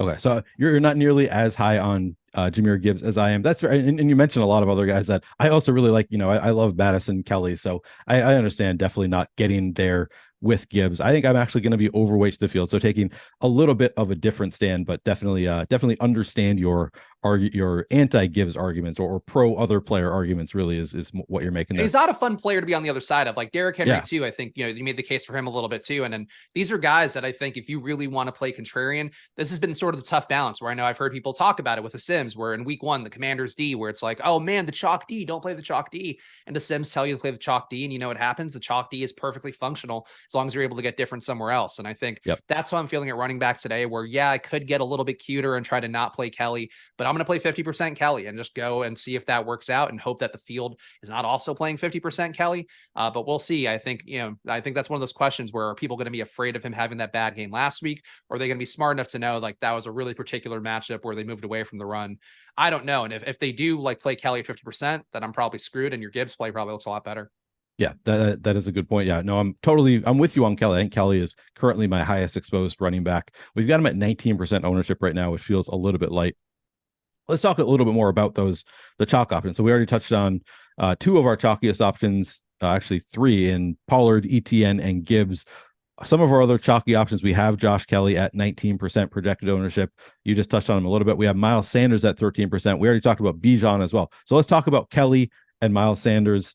Sounds like you are in on, I mean, I guess you don't really need to add all that much. You're playing about 50% Joshua Kelly. The field's at about 19%. It obviously makes a lot of sense. 5,400. Also nice leverage against any pass catching options for the Chargers. There's just so many things going for Joshua Kelly. And man, we can at least hope and pray that people, are watching the game logs and not playing him because of what he did last week. Because if he does stay down at 19% or lower, I feel like Joshua Kelly is an absolute smash. Do you have anything else you want to say? I mean, you kind of already did your full Kelly analysis. Yeah, I just think it's a good matchup, on the year. Minnesota not stuffing the run too well either, 12% stuffed run rate. So, around 10% is going to be on the bad side of things overall. So we're not doing that. Also giving up a positive EPA per rush, 0.01 EPA per rush. Again, anything positive looks good there in terms of expected points added. And Kelly's been good. He hasn't been getting the usage of Eckler. I think overall in the year, even the first 2 weeks, or the first week rather, where we saw Eckler and Kelly both getting a lot of work, Kelly wasn't really getting passes. And then last week at Tennessee, he wasn't really getting passes. So that is something that I guess offers a little bit more of a risk profile if you are viewing him as Austin Eckler or the poor man's Austin Eckler. But I think the matchup's too good. And I just think, all it takes is Keenan Allen getting stopped in the 1 yard line twice. And I think that's the main thing for me with the Chargers is that I'm going to play this a little bit more through Kelly and Mike Williams. And both of them are still chalky, but I think Keenan Allen's going to be the chalkiest. And I'll still have some of him too, because this game is just too explosive to ignore. But I think that's what I feel the most comfortable about. The Sims pushed me there a little bit more. And I was like kind of thinking through it. I like Kelly a lot. I always believe the week after the chalk running back busts, you go back there and hope other people don't. The field's obviously getting sharper year by year. So what might have been the case in 2021 might not be the case now. But I'm willing to be there and hope that people are like, oh, Kelly, he stunk last week. Oh, he killed my season long team. And that's really the biggest hope you have. Yeah, exactly. That's what we're all just hoping that the field plays like donkeys this week. But yeah, as you said, the field is getting sharper. We can't necessarily count on that kind of thing anymore. People just watching the game logs, but at least we can hope for it. Jordan Klein, absolutely right. Jordan Klein in chat said, if we get to 1,200 likes, Neil will undo one button. Yeah, and I think a lot of people are here to see my chest here. That's why people are here for Live Before Lock, because they want to see my chest hair. So yeah, absolutely. Hit that like button. We get to 1.2K. Sure. He didn't even ask me, but he just knows I'm always willing to unbutton buttons on my shirt. So yeah, let's get some likes, guys. You got chest hair going, right? I would have to assume with the beard, you got a nice little manly, like not as much as you would think. Style chest hair. Yeah, a lot of people just they see the full beard and they assume that I'm super hairy everywhere. I think I'm like average hairy at the rest of my body, just a super hairy beard. And then if it's really making up for the top of my head, I'm bald on top. The beard it just migrated down onto my face, but the body hair hasn't really changed as a result. I'm just kind of a average hairy guy. If but that doesn't earn likes, I don't know what does. You don't have enough DFS shows out there talking about their relative body hair compared to their facial hair. So I think exactly. I'm pretty even throughout. I feel like it's all like a little wispy everywhere. So now you know now people can imagine us nude at home, which is all they've wanted throughout this entire exactly. show. I mean, that's what people are going for here. All right. Mason, we actually, it looks like we got a couple super chats. So I should touch on our super chats real quick. Brandon Wagner says, morning guys. I know this is a no-no, but thoughts on naked Mahomes instead of trying to guess the receivers. I agree with your statement that it's a no-no. I'm not doing it. It's not that he can't do it. It's not that like Mahomes obviously can spread the ball around to 4 different receivers who each catch 1 touchdown and nobody really goes off, but you're really just trying to reduce the number of things you need to go right with stacking. So even though it can work, like you're just counting on still a 9 leg parlay. You're not reducing the number of things you need to get right by going with a naked quarterback. So I wouldn't do it in at least in the largest field GPPs, and maybe in some settings you can. What do you think, Spags? Are you okay with running out naked Mahomes? I mean, I can tell you I'm running a lot of QBs +3s this week. And I think, again, as part of that sim process, you really see that advantage point where Justin Freeman over at Run the Sims, and I don't mean to mention another competitor, but had an interesting Twitter thread, another sharp guy talking about data stuff, and found basically like that what you're going to want to do for most of these games. So like, it's not even a bring back. It's like you can have bring backs, but they don't really add material value. It's just having more and more guys stacked together because performance is all aligned there, which makes sense. Obviously, if a team puts up 40 points out of nowhere, the running back might get there. 2 receivers might get there. So you're missing out on that value where if you do capture the 40-point game, especially with Mahomes, like you're going to lose to Mahomes Kelsey teams, you're going to lose to Mahomes Tony teams, Mahomes Sky Moore teams, Mahomes Pacheco teams, let alone one that has 3 of those guys plus Mahomes. So I think you're just putting yourself in a disadvantageous spot, and it might pay off once in a blue moon. Anything DFS wise can pay off once in a blue moon, but that doesn't mean you're making a plus EV move over time. So I wouldn't do it. Yep. All right. Same page there. We're not doing the naked Mahomes thing. Mason asks Zach Moss or Alexander Madison for DK cash. To me, that would be Alexander Madison. I think I'm really not in on Zach Moss, but maybe I'm wrong. Maybe this is a cash game play. Maybe Zach Moss just has the volume that you can count on. What do you think, Spags? I think I got Zach Moss for cash, and I don't mind it. I mean, honestly, they're kind of net neutral plays to me. Moss is going to have a little bit of a tougher time running the ball because it's not going to have AR kind of pulling the defense away in the run pass option. But the same token, he's going to get probably more goal line work if they're actually able to move it down to the goal line. I guess I would slightly lean Madison, but I think either one's fine, and I wouldn't sweat it. The field might love Moss more than I think we might. If you're wondering how much of a draw my chest hair is, Spags, we've actually lost likes since we told people to like the video.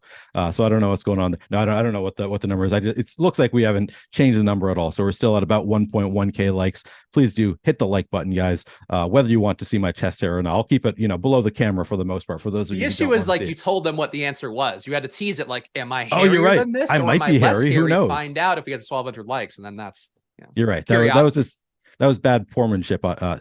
Poor showmanship is what I was trying to say on my part to not tease that out a little bit. Yeah, you're absolutely right. I missed an opportunity there to tease things a little bit. Curiosity titillated the cat. That's what that's right.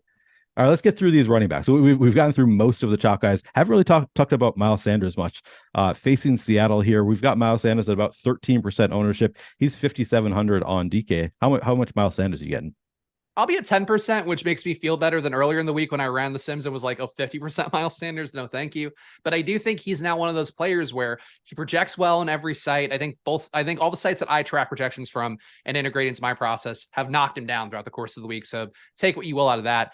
I actually think this game's kind of interesting because I think Bryce Young has been a pretty bad quarterback. I also think that Seattle defense is much worse than people realize. I think the Rams playing well against the Niners kind of brushed over the fact that the Rams had a lot of success against Seattle in week 1 and really made them look like incompetent defensively. I think that there's potential for this team to score points. Now, I'm actually still getting more Sanders than Dalton. I would rather play a Dalton stack with all the expensive guys we love than Miles Sanders, but I'll get some Miles Sanders in as like the running back 2 with Tony Pollard, as a running back 2 with Madison or Kelly. I think he's fine in that mechanism, but I don't think I'd want more than 10%. And I find it hard to believe the field's going to have the 13% projecting for ownership wise for him. People just hate Miles Sanders, and I don't know if they should as much as they do.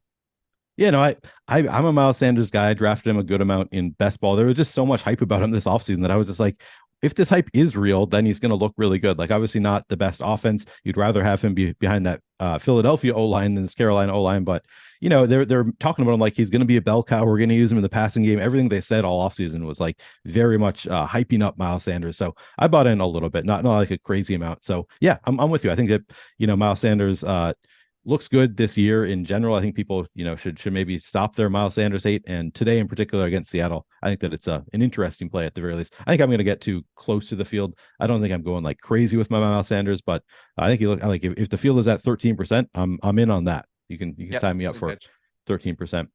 All right. Any interest in Raheem Mostert? I should have more, honestly. I think this game is sneaky, the number 2 game environment of the day. I'm getting about the same amount of Mostert as I am Sanders, so about 10% for both guys, which I think feels about right to me, pretty close to the field, a little bit under, I guess, depending on the ownership projections that we have right now. I like the spot. I mean, I think it's not like a smash spot going against Denver. I actually think Javonte Williams is in a little bit better spot just with the advanced analytics stuff, where Javonte facing a Miami defense on the year, giving up a 0.2 EPA per rush, one of the worst marks in the league. Denver on the year, negative 0.03, which doesn't matter as much with how Miami moves the ball downfield, but I just don't expect Denver to be hospitable every single time they're running the ball, whereas Miami should be. So I think Mostert to me looks good. I'm getting more of him than I would expect, but still, $6,000 price tag. You could save a little money going to some of these other guys that we've talked about, and I think that probably has the most appeal for me. But still, like, Mostert can put up 2 touchdowns and a 100-yard day, and it wouldn't shock you. And I think he's definitely in the mix of guys where if you're not playing Pollard, if you're not playing Bijan, I think just getting good amounts of all these guys that we talked about so far who are 6,500 and under, I think would probably be the best way to attack the slate. Yeah, Mostert, to be honest, so my latest crunch did not get to any Mostert, and then I brought him up to you, and I thought, man, I'm making a mistake here, I think, a little bit, because the field is going to be playing a ton of Tyreek Hill, so it feels like a natural leverage spot to go to Mostert. Now, he's also getting 10% ownership, so not, the best possible leverage spot, but at least interesting that a lot of people go into Tyreek Hill. That's obviously just like direct leverage off of Tyreek Hill if you go to Mostert. So it's at least an interesting play to consider there. Not something that I've gotten to a ton of, but maybe somebody I should be thinking about. Or in addition on to kind of cut the ownership product too. Like, I mean, obviously these guys are two kind of chalky players, but if you put them together on the same team with two or without, you're probably getting a little bit different from all the other Tyreek teams. So I think that's where Mostert has some utility, is like, if you have Tyreek, you put Mostert on, and then it's like, okay, we're covering Tyreek scoring a lot. We're covering those 1 yard line kind of stops that Mostert can clean up. So I think there's definitely ways to use him that I think can be more clever than the ownership is going to be on his face. Do you spend a lot of time thinking about combinatorial ownership like that? Like, players that are going to be, even if they are, getting a reasonable amount of ownership together, are going to be low owned as a combo? Is that something that is a big part of your process, factoring in the combinatorial ownership? I think it's more being, because it's something that I've observed. Certainly Neil and I both have done our 10,000 hours on YouTube, our Malcolm Gladwell certified time, to say, like, we know how people talk about the stuff. We know how the field tends to think about the stuff. We know, especially how the people in chat, all of you guys, and how you ask questions about these things. People don't like playing QB plus running back plus 1 receiver, let alone QB plus running back plus 2 receivers. Right. And I think that's something that I have seen now enough data accumulate on that is an advantage point. That is something where if a team has an outlier game, the guys on the same side are more likely to go off than the guys on the other side. And I think that's been a part of my process that I've been trying to just be like, because your brain tells you, oh, if the receiver's going off, the running back can't get there. Right. But instead, it's just a rising tide that lifts all boats. So that's more the way I've been trying to view it, is like, you want to capture good team games. You don't want to capture just one part of it, because somebody else out there is going to capture the full good team game. And it's a beautiful thing. Here, I want to call in Jordan Klein. Jordan Klein, can you pull up the lineup generator? Because I think this is the perfect time actually to talk about. I wasn't even planning this when I asked you about combinatorial ownership, but I want to say, I think that one of the beautiful things about using the Sims tool or the lineup generator, which incorporates stochastic Sims, is they're going to factor in the combinatorial ownership. So like, if you're just using an optimizer or trying to hand build, it's hard to really know like which combos are going to be low owned together. But using the Sims tool, using the lineup generator, we've made a bunch of lineups that are going to show you kind of what the combinatorial ownership is going to look like. And teams that maybe have reduced combinatorial ownership are likely going to have higher EV. So like combos that maybe people don't want to play, I see it all the time when I look at the lineup generator, the quarterback with the running back plus the wide receiver, exactly what you're just talking about, because it's going to give you that, because people that's going to be a low owned combo using the field that we're using for the sim. So I kind of think that's one of the beauties of these new tools that we have, is we're going to get those low owned combinatorial ownership groupings as opposed to just individual ownerships for players. Yeah, that's honestly a huge thing too, where it's something where if the wide receiver goes off and then Mostert gives you, 18 to 22, like that might not be a slate breaking day, but because you cut the parlay, like Neil talked about earlier, because you were able to kind of get these guys in the same team, that's just going to make it easier for you to get the rest of the lineup right. So the lineup generator, great tool. I know I've seen some success with it from people on social media too, being able to, especially for showdown slates, being able to knock down a game total by a touchdown and be able to differentiate that way. There's a lot of great ways to use it. So definitely use the promo code now while you can. Yeah, absolutely. Oh, and part of the reason that I brought up that made me think of the lineup generator is Trell asked in chat, is there a link to the NFL lineup generator? So I'm sure Jordan, if he hasn't already put that in there, he will. I also see Jordan noted that we did get to 1,200 likes. So yes, here you go. Ooh, there you go. There's the chest hair. Yeah, it's not super. Yeah, we just lost so many viewers. People are like, I can't watch. This is NSFW. What kind of stuff are you showing me on the channel right now? All right. All of a sudden, there's gonna be a lot of chat named like Bears fan, but it's not gonna be the kind of Chicago Bears. I've got Jordan pinned, and you should see the face that he's making right now. He's not impressed with us. So Jordan, can you put is lineup generator still up there? Now I'm just seeing Jordan. I'm not seeing the lineup generator anymore. All right, it is still up there. So we got to 42% Kirk Cousins, which seems reasonable. I mean, he is, I think our top stack of the day is that Viking stack. Sort of interesting to see 40% Travis Kelce and 40% Durham Smythe. Durham Smythe, somebody that, so when Greg and I had our show yesterday, I was not really totally sold on Durham Smythe. We had him projecting really well. And at that point, I wasn't totally sure. But the more I think about it, the more I'm like, he is out there every play. And now Waddle is out. Like, I'm going to be playing some Durham Smythe. I don't know. I'm probably not getting to the 40% that we have here, but definitely getting to a good amount. I am, Neil. Are you? I mean, we'll talk about that when we get to tight ends as well. Yeah, that's I was naturally, I had to cut back a lot to not get that for Durham. So I had to push up my guy TJ Hawkinson, got to push up my Vikings a little bit. But for the most part, I'm not seeing any huge surprises here. There are a few places where maybe I'm not going to follow, like the AJ Dillon. I don't think I'm getting to 30% AJ Dillon. I know you were telling me before the show that you're getting to a good amount at the time. I don't know that I'm following there. Zay Flowers. Yeah, we'll talk about the weather a little bit, I guess, with some of these wide receivers, if that's going to affect the way we do things. But in general, I don't see any crazy huge differences for me here. Anything that's really unexpected. Do you see anything that's jumping out at you, Spags? No, honestly, a lot of this looks in line with what I'm going to be rolling out there. So I'm glad to see it. I got maybe a little bit less Pittman than I would have liked. But Pittman, I think a good target here. Was certainly targeted heavily by Gardner Minshew when Minshew came in for AR last week. So I think these exposures look pretty in line with what I'm doing. And definitely that's part of the value of the lineup generator. If you don't want to pay for the Sims, you're getting a lot of that same experience here in the lineup generator and same process for a lot cheaper. Oh, and I didn't even say it. So we do have your first week for just $9.99 right now. So a little bit of a discount. I think it's usually $14.95. So we're getting about $5 off if you use the link that Jordan just put into chat or the link in the description of this video to get a little bit of a reduced price for your first week of the lineup generator. And yeah, it's just every single one of these lineups I've said it before. Every single lineup you get in the lineup generator, it's been run through the stochastic sim. So any lineup you see here is going to be a plus EV lineup. We've already determined that these are long-term profitable lineup. So really cool tool to just, if you don't have time to make your own lineups or you just want to like get a little bit sharper in the way you play, really cool tool that will just help you do that very easily. And yeah, Jordan showing how you can export it, import it into DraftKings. It's all set up there for you. Can we take a look at some FanDuel lineups as well, Jordan? I know a lot of people don't like the way we kind of give FanDuel the short shrift the past few years. They give their own product the short shrift. Exactly. Like they don't spend much. It's still like, part of me is like, yeah, but that does make it easier to win on FanDuel. Like it's a little bit softer, I think, but it's just most people who are watching are playing on DraftKings at this point. So we definitely give DraftKings a little bit more attention. But if you have any, FanDuel specific questions, you can always feel free to ask. I try to answer a lot of questions in chat. Obviously can't answer all of them. It's, I still like playing on FanDuel. It's just it's easier to talk about DraftKings and most of our audience is here for DraftKings. Tyreek number one on FanDuel. All right, he's 9.6 thousand. I haven't really looked as closely at FanDuel. Didn't realize how expensive Tyreek is, and Justin Jefferson 9.7 thousand. So yeah, you're having to pay up for those alpha receivers on FanDuel. That's kind of interesting. Cousins up at 7.8. More contrarian, right? Maybe true. Yeah, maybe they come in a little bit lower owned. Yeah, and it's kind of nice to see that we have pretty spread out ownership. Like we don't have anybody get into like 80 or 90% of our lineups. We have we're capping it at Tyreek is 42% exposed in these lineups, and that is our highest owned player here. So I'm happy with these ownerships. Looks like we got Pacheco at 5.7K against that Bears defense. Looks pretty good on FanDuel. That's what the equivalent of like 4,400 or something on DraftKings. I don't know what the exact equivalent would be, but that's pretty cheap for Pacheco on FanDuel. Makes sense to get some there. Yeah, this all nothing too shocking here coming out of the FanDuel lineup generator. Anything that's surprising you here, Spags? No, I think for the most part, this looks not too far off. I guess Zay coming up a little bit more than I would think, but I could see the price tag being of appeal there.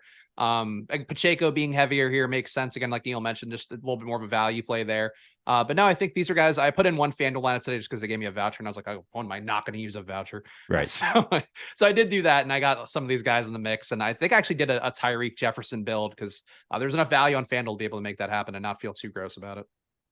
All right. All right. So I think that's a good look at the lineup generator. We should get back. We haven't even got through running backs yet. So I just realized like we should probably move along, not look too long at the lineup generator, get back to talking about some running backs. And at this point, I feel like I should just open it up to you. Any other running backs that are a big part of your plans today, Spags? I think we talked about most of the main guys. Yeah, Kelly, Pollard, Madison, Dillon, ATN are my most exposed guys.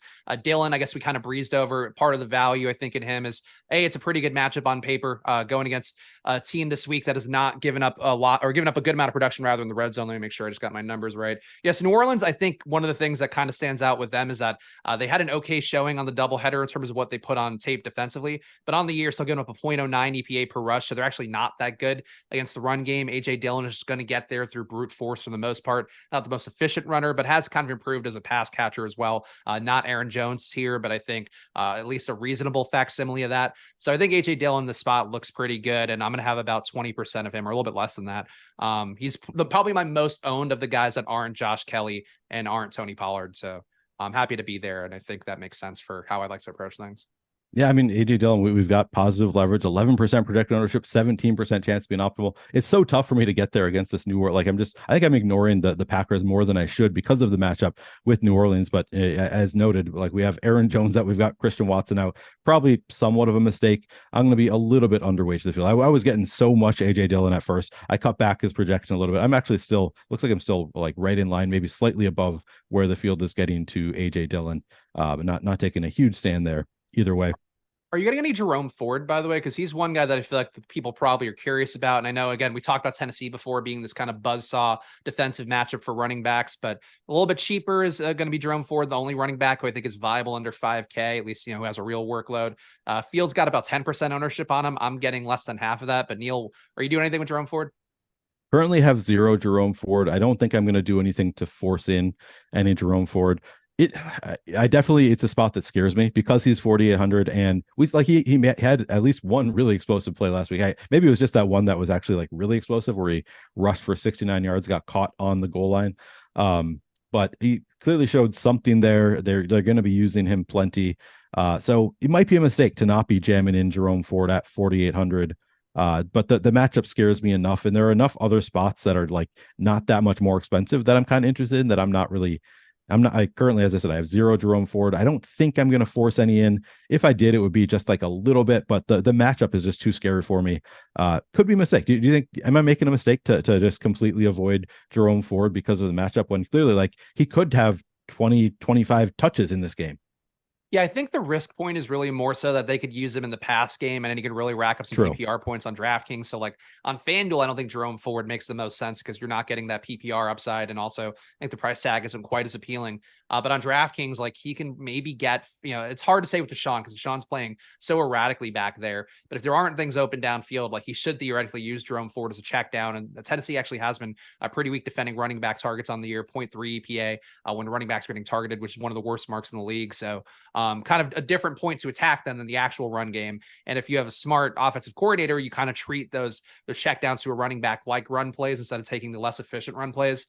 But that said, like, I don't know, like Cleveland's hard to trust, man. Like I really think this should be a Deshaun bounce back week, but iffy weather, not a great total. And Deshaun just himself is looking, I don't know, not like the Deshaun of old. I guess that wasn't great for everybody out there anyway, but still, I just have a hard time with Cleveland. And I worry that they are a team that could really put up big points against a Tennessee team that cannot defend the pass too well, cannot defend downfield. And then also like, what their strength is. So just don't play to their strength.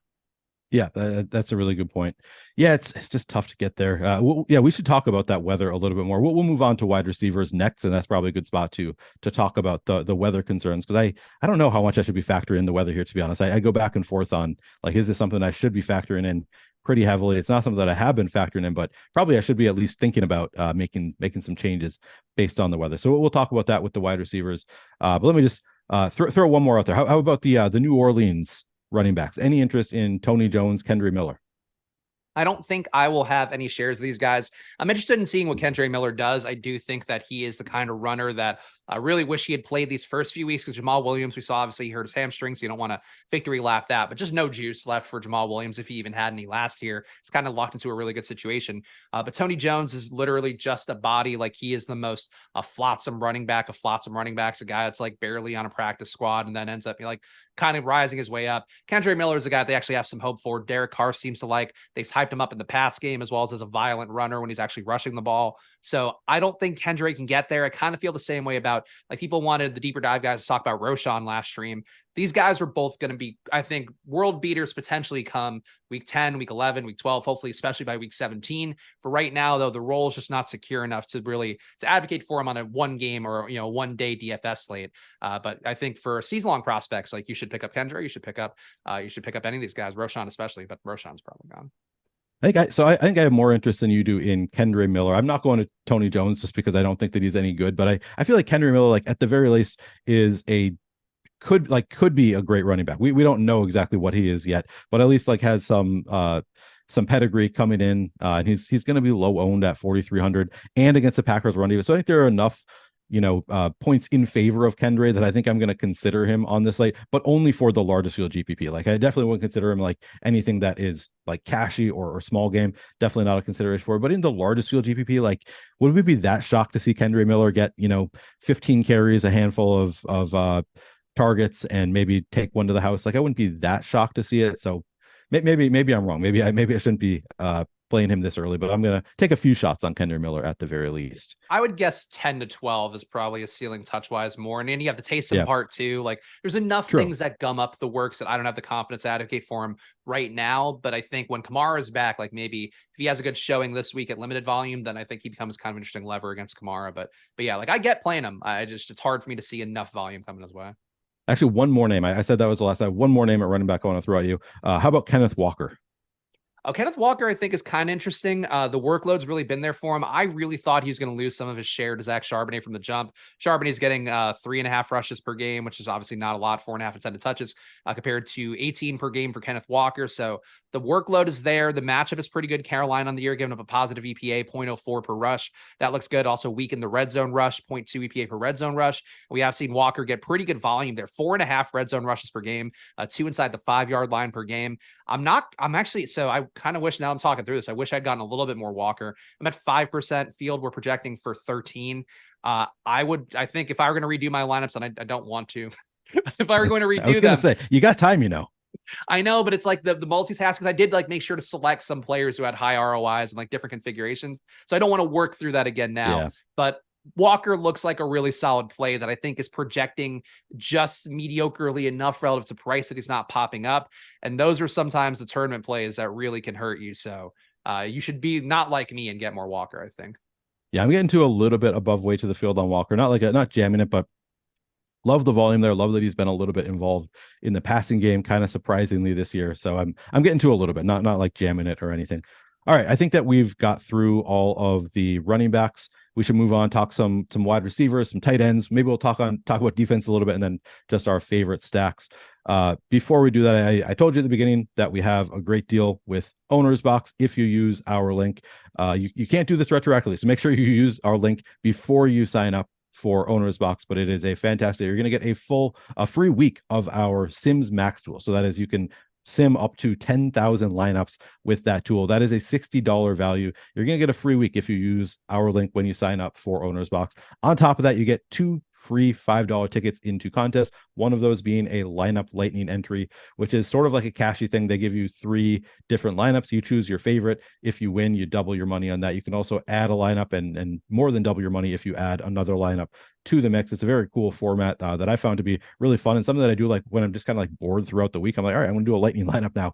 So you get a free contest, $5 lightning lineup entry, and then another $5 contest ticket when you sign up. On top of all that, you can earn a bonus amount equal to the amount of your deposit, up to $500. So you don't get that money right away. So like if you deposit $200, you don't get another $200 right away on top of that to play with. But if you play through the $200 you put in, you get a drip bonus as you go. You get money added to your account, bonus bets that you can, or bonus money that you can play on Owner's Box. So a lot of stuff that you get when you use our link, signing up for Owner's Box. My favorite part of it, of course, being that free week of the Stochastic Sims Max, but a lot of stuff that you get when you sign up. And, you can enter as little as $10 to take advantage of this if you want to. Of course, as I said, you can get up to $500 in bonus. So if you have the bankroll for it, I'd recommend depositing as much as you can, because you get more the more you put in. But you can put in as little as $10. You're going to get a free week of Stochastic Sims Max. So check it out if you haven't already done so. All right. Are you ready to talk about some wide receiver, Spags? I can't wait. I've been dying here ever since the chest hair came out. I've been all frothed up, and now I'm ready. I know. I get it. Yeah. So at the high end of the receivers, we have kind of two that separate themselves from the pack in Justin Jefferson and Tyreek Hill. No Jalen Waddle for Miami. Justin Jefferson in about as good of a matchup as you can possibly hope for a receiver. They are getting some ownership, both north of 20% projected ownership. Are either of these guys a fade for you? Are you going to be above weight to the field? How are you playing these two? So I am unfortunately going to be underweight to Justin Jefferson and over on Tyreek. I believe that is mostly a price thing. Tyreek too, the consolidation of work is a little bit hard to ignore. And I kind of think that people might play a little bit less Tyreek because they worry about the Patrick Surtain matchup.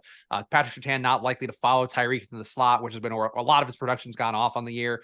So I think Tyreek makes sense, but I'm also coping a little with the fact that I am going to be under on Jefferson because I think he's the one player that I find it hard to believe he disappoints you. That said, we are playing the largest field tournaments here. So I do think that you kind of have to be willing to move away from guys that are priced a little bit tough, but also, we have a ceiling. You just kind of can find some ways to get different there. Like what if Tyreek, the savings you have with Tyreek help you get to Olave? What if the configuration allows you to get to like a different guy? You can have an outlier day at under 10% ownership. So that is why I'm going to be under on Jefferson, but there is no analytic reason to be under on Justin Jefferson besides just the pure game theory of it. He's going against a Chargers team that on the year given up 0.6 EPA per slot target. Jefferson's mostly targeted out of the slot, 17 in the year coming out of the slot for him. Also really bad out wide, also really bad per drop back, 0.5 EPA per drop back, 0.51 EPA per pass allowed is the Chargers D. They are terrible. They are unequivocally a terrible defense. So I think, Neil and Vikings certainly should continue to keep the hot run here. But I think it just comes down to the game theory of it. And do you think that Jefferson's going to be closer to 30% owned at 25? If he is, then Tyreek probably becomes a better play. But it's really tough for me, Neil, because I think that I love Jefferson. I put him on the thumbnail yesterday for Splash Play. I'm like, play him or lose is literally I put on the thumbnail for the clickbait of it. And now I'm not playing enough of them, and it really gives me some pangs of regret unless one of the lineups that I have him in somehow breaks out. You're making a massive mistake. You're going to regret this within an hour. Justin Jefferson, I actually don't even know if this is a noon game yet. I haven't even checked. Are the Vikings? It must be noon, right? I think it's in Minnesota, so it's a noon game. So yeah, you're going to regret this within the hour. Spags not playing Justin Jefferson. He's going to absolutely smash today. But those were a lot of good points. I'll give you that you made some good points. But no, he's going to make you regret it early and often. All right, I'm realizing that I've been not getting to some super chats here, so I do want to. And I don't know where our last super chat was. How many we've gotten in the meantime. I'm trying to figure out which of these were for us and which were for the last show. So I think we got to Mason asked Zach Moss or Alexander Madison for DK Cash. Okay, that one was for us. So Corey Ballmer's the next one. Mostert and Gus Edwards or Gibbs and Ford on DraftKings. What do you think, Spags? Mostert and Gus seems okay to me. I think I'm not as big of a Gibbs guy, but I think that's a little more secure. Yeah, it's tough for me because I'm really in on Gibbs and really out on Ford today. I think it's Mostert and Gus for me too, though, with that combo. Yeah, that is a good 2v2 question. I think I'm with you though, Mostert and Gus probably, even though I'm very much in on Gibbs. Al asks, thoughts on a naked Lamar Jackson today on FanDuel? If a mini stack, would you prefer Flowers or Andrews? So I never really run naked quarterbacks in GPPs. Like I want to reduce the number of things I want to get right. This is a game where we have some weather concerns though, right? So do you think it's more viable because there are weather concerns, or is that what do you think, Spags? I would still go with Zay Flowers in that one. Low A dot guy. Like those are the kind of guys, even in bad weather, like he's getting basically 5 air yards per target. I think actually might be a little bit higher than that, but point being not the highest air yards overall. So where you worry about guys is like if they're, like Marvin Mims, the way that he scored last week, you're not going to do that in really crappy weather. But in this particular spot, on the year, it looks like Flowers giving 5.9 air yards per target. So that's basically not that far off the line of scrimmage. So I think he should be fine. And I prefer this week would prefer Zay to Andrews, even though last week definitely was more of an Andrews guy. This week, a better matchup for Zay outside. It's actually not that bad of weather even. I was thinking it was going to be worse weather there than it was, but I'm reading up on it now. It's not as bad as I was anticipating. So yeah, not a huge factor for me. So I'm with you. I'm probably not doing the naked Lamar thing. I agree. You could go either Zay Flowers or Andrews. So you say you prefer Flowers over Andrews this week? Yeah. For me, but it's not like the heaviest preference, whatever works better. But yeah, I think Flowers' price tag might be a little more appealing, or at least it is on DraftKings. Jake Lindland asks, high stakes FanDuel single entry thoughts on Jahmyr Gibbs. I think that Spags and I might differ here. I'm definitely in for it. You can definitely play Jahmyr Gibbs high stakes even on FanDuel where it's only half PPR. What do you think, Spags? Is it viable? I mean, based on what we just talked about with Kenneth Walker, I'd probably go Kenneth Walker over him, I think. And I think a similar price point, but it's fine. Like, I mean, he's a tournament winner, but like in single entry high stakes, like if you get kind of a mid game from him, that could really put you behind the 8 ball if the other running backs go off. So I could see the side both ways. I don't think it's a bad play. It's not one that I go like, redo your lineup, but it's not the one for me. It's the best way to put it. Okay, fair enough. And then Mason says, love the content and chest hair. Yeah, glad we got somebody that I knew. I knew we had at least one person watching for the chest hair. And then he asked, ending with 100 yards and a touchdown, chalky ones and or contrarian. I've never actually played the 100 yards in a touchdown game. Do we do that regularly on this show? Should we just do it now, Spags? You want to go with a chalky call and a contrarian call for 100 yards and a touchdown, any position? Obviously not quarterback. Has to be. Yeah, we'll cap the salary too, so we won't say Hill and Jefferson. I'll say, for me, it's Josh Kelly is a chalky one. Like, I really do believe this is the spot for him where, certainly I guess the game script could get away where theoretically the Vikings pull out to an early lead and Kelly's not as involved in the pass game as you'd like to see. But I think he's the one that I would go to. Contrarian option, and that's tough. Contrarian one for me would I think be Chris Olave. He's a little bit pricier, but he's just not owned. And I think Olave is actually in a pretty good downfield matchup going against Green Bay. So I would go with Olave as my contrarian one. But Neil, you can do it however you want to do it. We used to do like price limits and stuff. It used to be like a real game. See, I was going to say, okay, the easy one, Justin Jefferson, you go Tyreek Hill, like whatever, throw that one out, and then a contrarian one. Now it's like you're asking me to do 2 contrarian ones kind of. I'm like, man, you're making this so much harder for me, Spags. All right. I'm going to go. Ooh, Jordan Addison, actually, I feel like we've got him at 6% ownership. He hasn't been playing a full snap count, but it increased from week 1 to week 2. So I like Jordan Addison as, I don't know, is that my chalky one or my contrarian? He's only 6% owned. He's probably I think that's borderline contrarian. You could basically go like one that's like in between for the second one too, then, because you went kind of in between for the first. So actually, I think this is a fairly contrarian one, and it's similar in some ways to yours. I'm going to go with teammate of Chris Olave. I'm going to go with Rashid Shaheed. 100 yards and a touchdown. I feel like that one is pretty contrarian, just really matches up nice for him. A lot of zone coverage. I've had this conversation with a few people over the weekend that Green Bay plays a lot of zone defense. Rashid Shaheed really excels against zone, and he's looked really good this year. So I think that's a spot that could go off that nobody's really going to anticipate. So that'll be my second 100 yard and a touchdown call. That could be a 0-0 call very easily. Would not be too shocking. But I think that Rashid Shaheed has the at least possibility of getting the 100 yards and a touchdown. Way to show ball. I feel like whenever you go man zone splits, like that's the defining line. That's the Mendoza line for knowing ball. It is not my forte. It is not something that I know very well, because I honestly, it's not something I look at that closely, because I think generally projections cover a lot of that stuff for me. So I don't really dig deep. I generally look in for like, what can I do that's going to be different than projections? But I've had the conversation with enough people who do know ball over the weekend that I'm starting to learn, getting better with the man versus zone stuff. So Neil, who has more yards per route run in zone than Rashid Shaheed does? Mr. Chris Olave, 7.3 to 5.9. So there we go. I got all the data here, Neil. I'm ready. All right, but like Chris Olave, he's 7,000. Like, come on, is that really below our price? No, your pick was a lot ballsier. I'll give you that. Yeah, come on. All right, let's continue talking about these wide receivers. We've talked about the 2 top guys, Jefferson and Hill. What about Stephon Diggs? He's another guy similar to Derrick Henry, where I'm like, Stephon Diggs, are we just overlooking him? He's 8,100, getting 7% ownership. Stephon Diggs always has the chance to put up 100 yards and 2 touchdowns. Is this a mistake? I currently have 0% Stephon Diggs. Am I making a mistake here, Spags?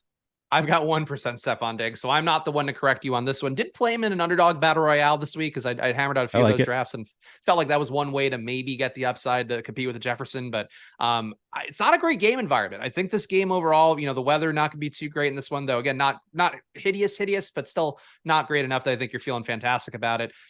Good total for Buffalo, but not a great total. And Washington on the year is just kind of mucking things up enough to keep the game ugly. So you don't expect it to be an outlier day. I'm actually a little bit more intrigued by Gabe Davis. So I guess I didn't get him on DraftKings. Did play him again in Battle Royales because I feel like the matchup against the slot here is pretty good going against the Commanders. 0.6 EPA per target going out of the slot. Diggs is the one that gets the most slot targets, but Gabe Davis gets him a little bit deeper downfield. So I think both those guys are live. Diggs, it's hard, man, because he's so expensive, and I just don't know how he beats out like Jefferson, Hill, and all those guys, or even gets close enough relative to the salary difference. So he's kind of in a no man's land tier. If he were 7,500 this week, just because the matchup they downgraded him, maybe you can get there. But it feels like you're being contrarian for the sake of being contrarian playing the Bills, and which I'm okay with in some amount of lineups, but clearly not more than 1%.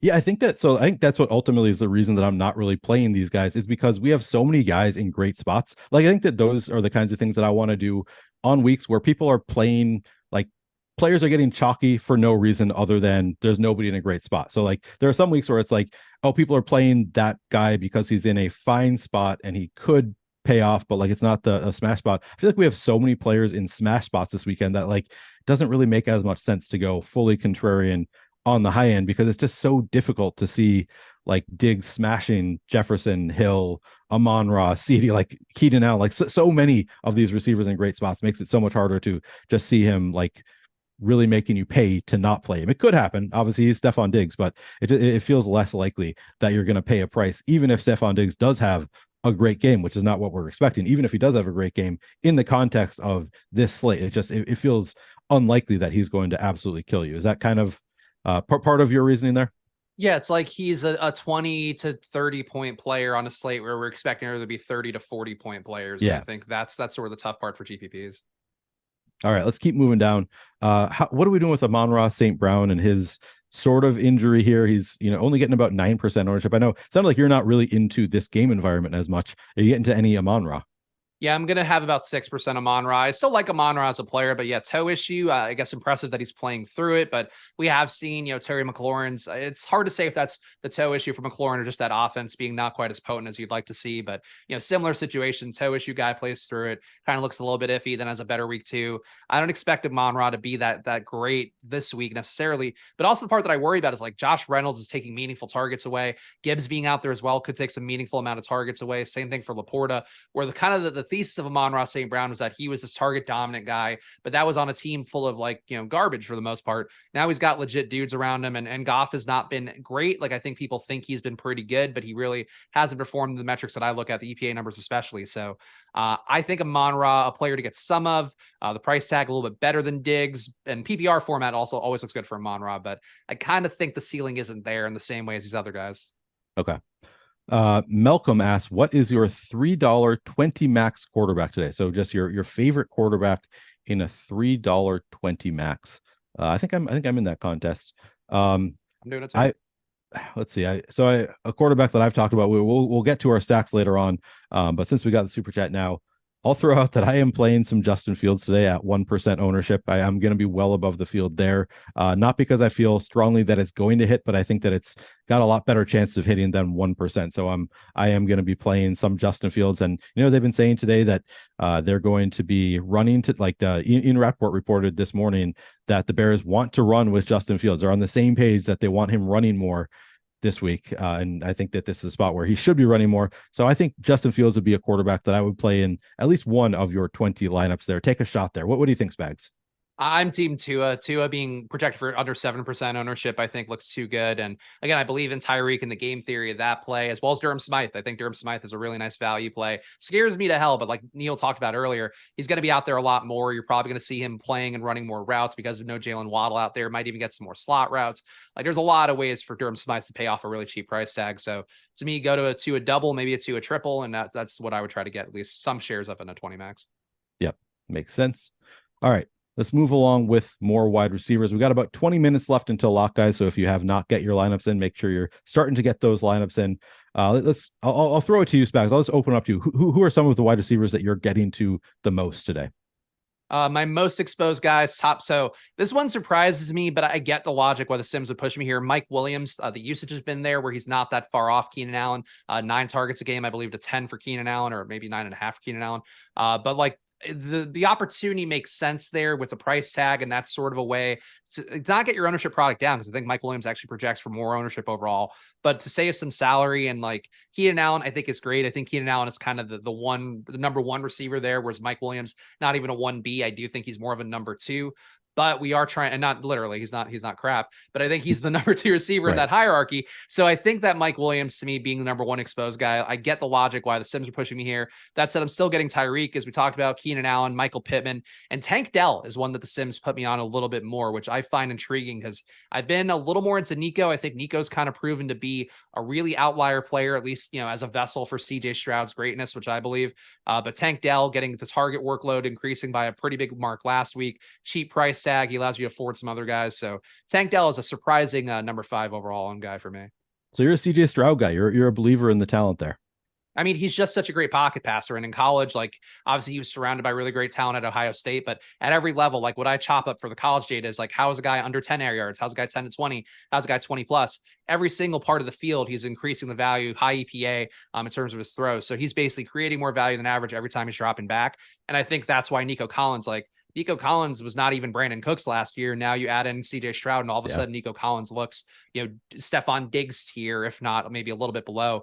I think that's going to be the case for the whole year. And Tank is not Nico, but they're great players. Yeah, no, I'm excited about the offense for the Texans. I bought in pretty hardcore to both the Texans and the Panthers, and one of them working out great. The Panthers not working out so much, in part because the one fade I had for the entire offense for the Panthers, the only fade of mine was Adam Thielen, who's the only one who's actually working out so far. So one of them working out well for me, one of them not so much with those 2 rookie quarterbacks. I followed you in on the Anthony Richardson thing, but obviously that's we'll have to wait and see when the health comes back to Anthony Moments Richardson. of greatness so far. It's all we can ask. That's right. Yeah, where he's shown the flashes, shown us exactly what we want to see from him. Hopefully he can come back to the field pretty soon here. All right. So you've any other wide receivers that you want to talk about here? Getting a good amount of Kirk and Jefferson too. I'm not with the field, but still going to get a decent share of him. Nobody else stands up. Jaden Reed, nice value play again with Watson being out. If Watson were in, that would have really hurt Jaden Reed, which is part of why I was kind of sweating the Watson, Aaron Jones stuff before the show. But Jaden Reed being in, the game environment's okay, but I do think Jaden Reed just being cheap enough and having shown a ceiling is there. And then CeeDee Lamb is like, I think to me, Lamb is like the player that we talked about with the Diggs. Like Lamb has been incredibly efficient and really good this year. And this offense, again, not as explosive, not as downfield, but still making the most of every touch. So I think CeeDee Lamb is on the cusp of a guy that maybe can compete with Jefferson and Tyreek a little bit more so than a guy like Diggs can. How do you feel? A player that I'm currently getting to a lot of, and I'm going to cut back a lot because he's at 1% ownership. I don't really want to take this big of a stand, but Elijah Moore at 4,700 in this pass funnel defense. Any interest in Elijah Moore this week? Not a big Elijah Moore guy. I think Amari Cooper is the more appealing option out of the 2 in this particular matchup. Just being able to attack downfield. We've seen Keenan Allen have a big game against Tennessee. We've seen Chris Olave have a big game against Tennessee. I think that's more the Amari Cooper archetype. And also the market lines for Elijah Moore out there for receptions weren't great. I know he's been getting a lot of targets, but it was like 3.5 was the line yesterday for his receptions, which doesn't fill me with confidence. But I'm not the biggest Elijah Moore guy in general. I'm definitely I like Amari a lot, and I think Elijah Moore is just kind of a dude. But it's possible. Tennessee is certainly the defense where if anybody can get loose, like Peoples-Jones has been terrible this year. He could even get loose today. So Moore is certainly a better version, I think, than what we've seen for Peoples-Jones. Yeah, I was just sorting by my ownership, my exposure to different players, and noticed how much Elijah Moore is. I figured we should talk about anybody that I'm getting to in a significant amount. So I want to bring up, but as I was saying it, I was reducing my ownership there on. I was like, man, that was an oversight for me too. I was getting to 25% Elijah Moore. Definitely don't want that much. He's not, I don't have to do that much to get above weight to the field. Who's the grossest player you're getting a little bit of that you're surprised by? Because I have one that stands out. Grossest player there. I mean, I'm getting to a little bit of Jonathan Mingo. I mean, he's 3,400 against Seattle, so I don't think it's that gross. But I'm getting to a little bit there. As far as currently on wide receivers, Braxton Berrios, maybe. But that makes sense too. So like Mingo is one of mine, but Jamal Agnew, getting some of him because of the fact that Zay Jones is going to be out. I guess Agnew getting a projection as a result, but don't have a lot of faith in that one. But Agnew certainly will make your lineup unique at a 2% projected ownership. Let me throw one more name at you before we move on to tight ends. A guy that I can't shake. Like he doesn't even look great from a route running. He's only been running about 60% of routes, but I see JSN against this Panthers defense at 4,300. And part of me is like, Seattle's going to be able to do whatever they want to do in this game against that defense, like, or the Seattle offense is. Why wouldn't they want to get their hyped rookie involved finally after he has not been involved in the first couple of games? And I mean, that's kind of narrative street, regardless of narrative street. I just kind of think he's 4,300. He was so hyped coming in, and he's in kind of a primo matchup. He's only been running routes on like 61% of plays. So the projection's not going to be that great, but I kind of feel like JSN has a real shot to get there today. Am I crazy to play him?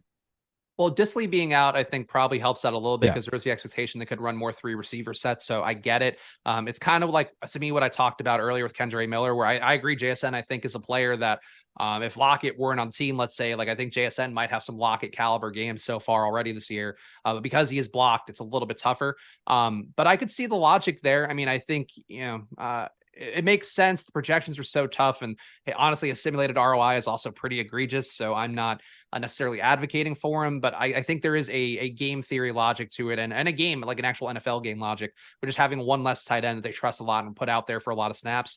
Like, that's probably not going to mean, like, you don't want to play a Colby Parkinson and Noah Fant together, I don't think. So you got to assume JSN's routes probably go up today, if, probably more than they have been in any game this year. Yeah, exactly. Yeah, it's not like I don't feel that strongly about it. It's just, it's not even like really backed by that great of logic. It's more just like I just look at the name, the price tag, the ownership, the matchup, and I'm like, it all adds up to. I feel like he should be a little bit higher owned than he is, so I'm going to come in overweight to JSN, but it doesn't take much. He's coming in at 1% ownership, so not a huge stand I'm taking, but he is a name that I'm like, I could see it being like just breaking open a tournament at 0 ownership wouldn't be all that shocking. Like, I think we could come back on Monday and be like, yeah, of course Jackson Smith and Jigba got there. He's playing the Panthers, and he's the top wide receiver coming out of the class. So I don't know, it feels like a spot that I just wanted to at least touch on there with JSN. Any other wide receivers you want to touch on before we move on to tight ends? No, I mean, Amari Cooper, again, I wouldn't plant a flag for. Like, I'm not personally playing a ton of them. I'm getting about 5%. I guess the field's gonna be at 10%. So the field actually should be advocating more than I am. But I think Cooper to me is just a player that gets kind of slapped on the injury stuff too. I think maybe puts people off the scent, but like, he was injured and played pretty well on Monday night. Now being back out there again, this is really a Tennessee team that should give up production to a guy like Cooper. So would not shock me to see go off, but I think the data makes it a little bit tough to force your way there unless you're kind of ignoring just the better plays at receiver. Yep. All right, let's move on. Let's talk about some tight ends here. So we already talked about Durham Smythe, and I think we need to start there because I think you said that you're getting to like 50% Durham Smythe. How much Durham Smythe are you getting to, and are you comfortable with it? 38% Durham Smythe for me. And I feel okay about it. I think Durham Smythe was a guy that throughout the offseason, like, they didn't bring in anybody to replace him at tight end. They didn't bring in anybody to accentuate him at tight end. Like a Dalton Kincaid, I think, would have been a nice traffic for him. But they keep going with Smythe out there because they trust Smythe as a blocker. They also trust him enough as a pass catcher. He's getting enough work as a pass catcher overall that I do think with Jalen Waddle off the field, like, you look for the other guy who's on the field a lot. So anytime that Surtain is clamping down on Tyreek Hill when he's playing out wide, I do think you probably see that target more likely to go to Mostert or to go to Smythe, and then to a lesser extent to go to one of Berrios or River Craycraft. But like, do you have like real faith in Berrios and River Craycraft? I don't think anybody does. I think those guys are okay as part of this really high octane offense. But I do think Durham Smythe, like, if he's going to have a breakout game, the workload's been there, the usage has been there, and now there's real opportunity opening up by 70 air yards, 6 targets per game not being there for Jalen Waddle. So Smythe, I think, is a dude that makes sense. And I worry a little bit, Neil, about the 2 tight end builds today, but I think he works as like a flex with another tight end too, because he's just so cheap and allows you to get in the studs that we really want to get this week. Yeah, I feel like we're inevitably going to play some 2 TE builds this week with Travis Kelce looking so good, Durham Smythe looking so good. And then there are guys like TJ Hawkinson. I know that I'm forcing in some TJ Hawkinson because I think there's some nice leverage there on all of the Jefferson ownership, that game environment. I think TJ Hawkinson could thrive. I'm playing a little bit of Taysom this weekend. Like, there are just a bunch of tight ends that I'm kind of forcing in a little bit of.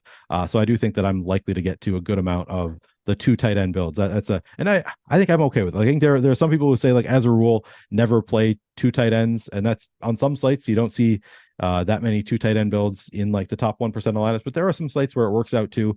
I think this is a slate where it could make sense because you don't get $2,900 receiver as a running back. So like Durham Smythe, you can't replace that with a different, running back or wide receiver who looks better. So I think it kind of makes sense. So how do you feel about the 2 tight end build?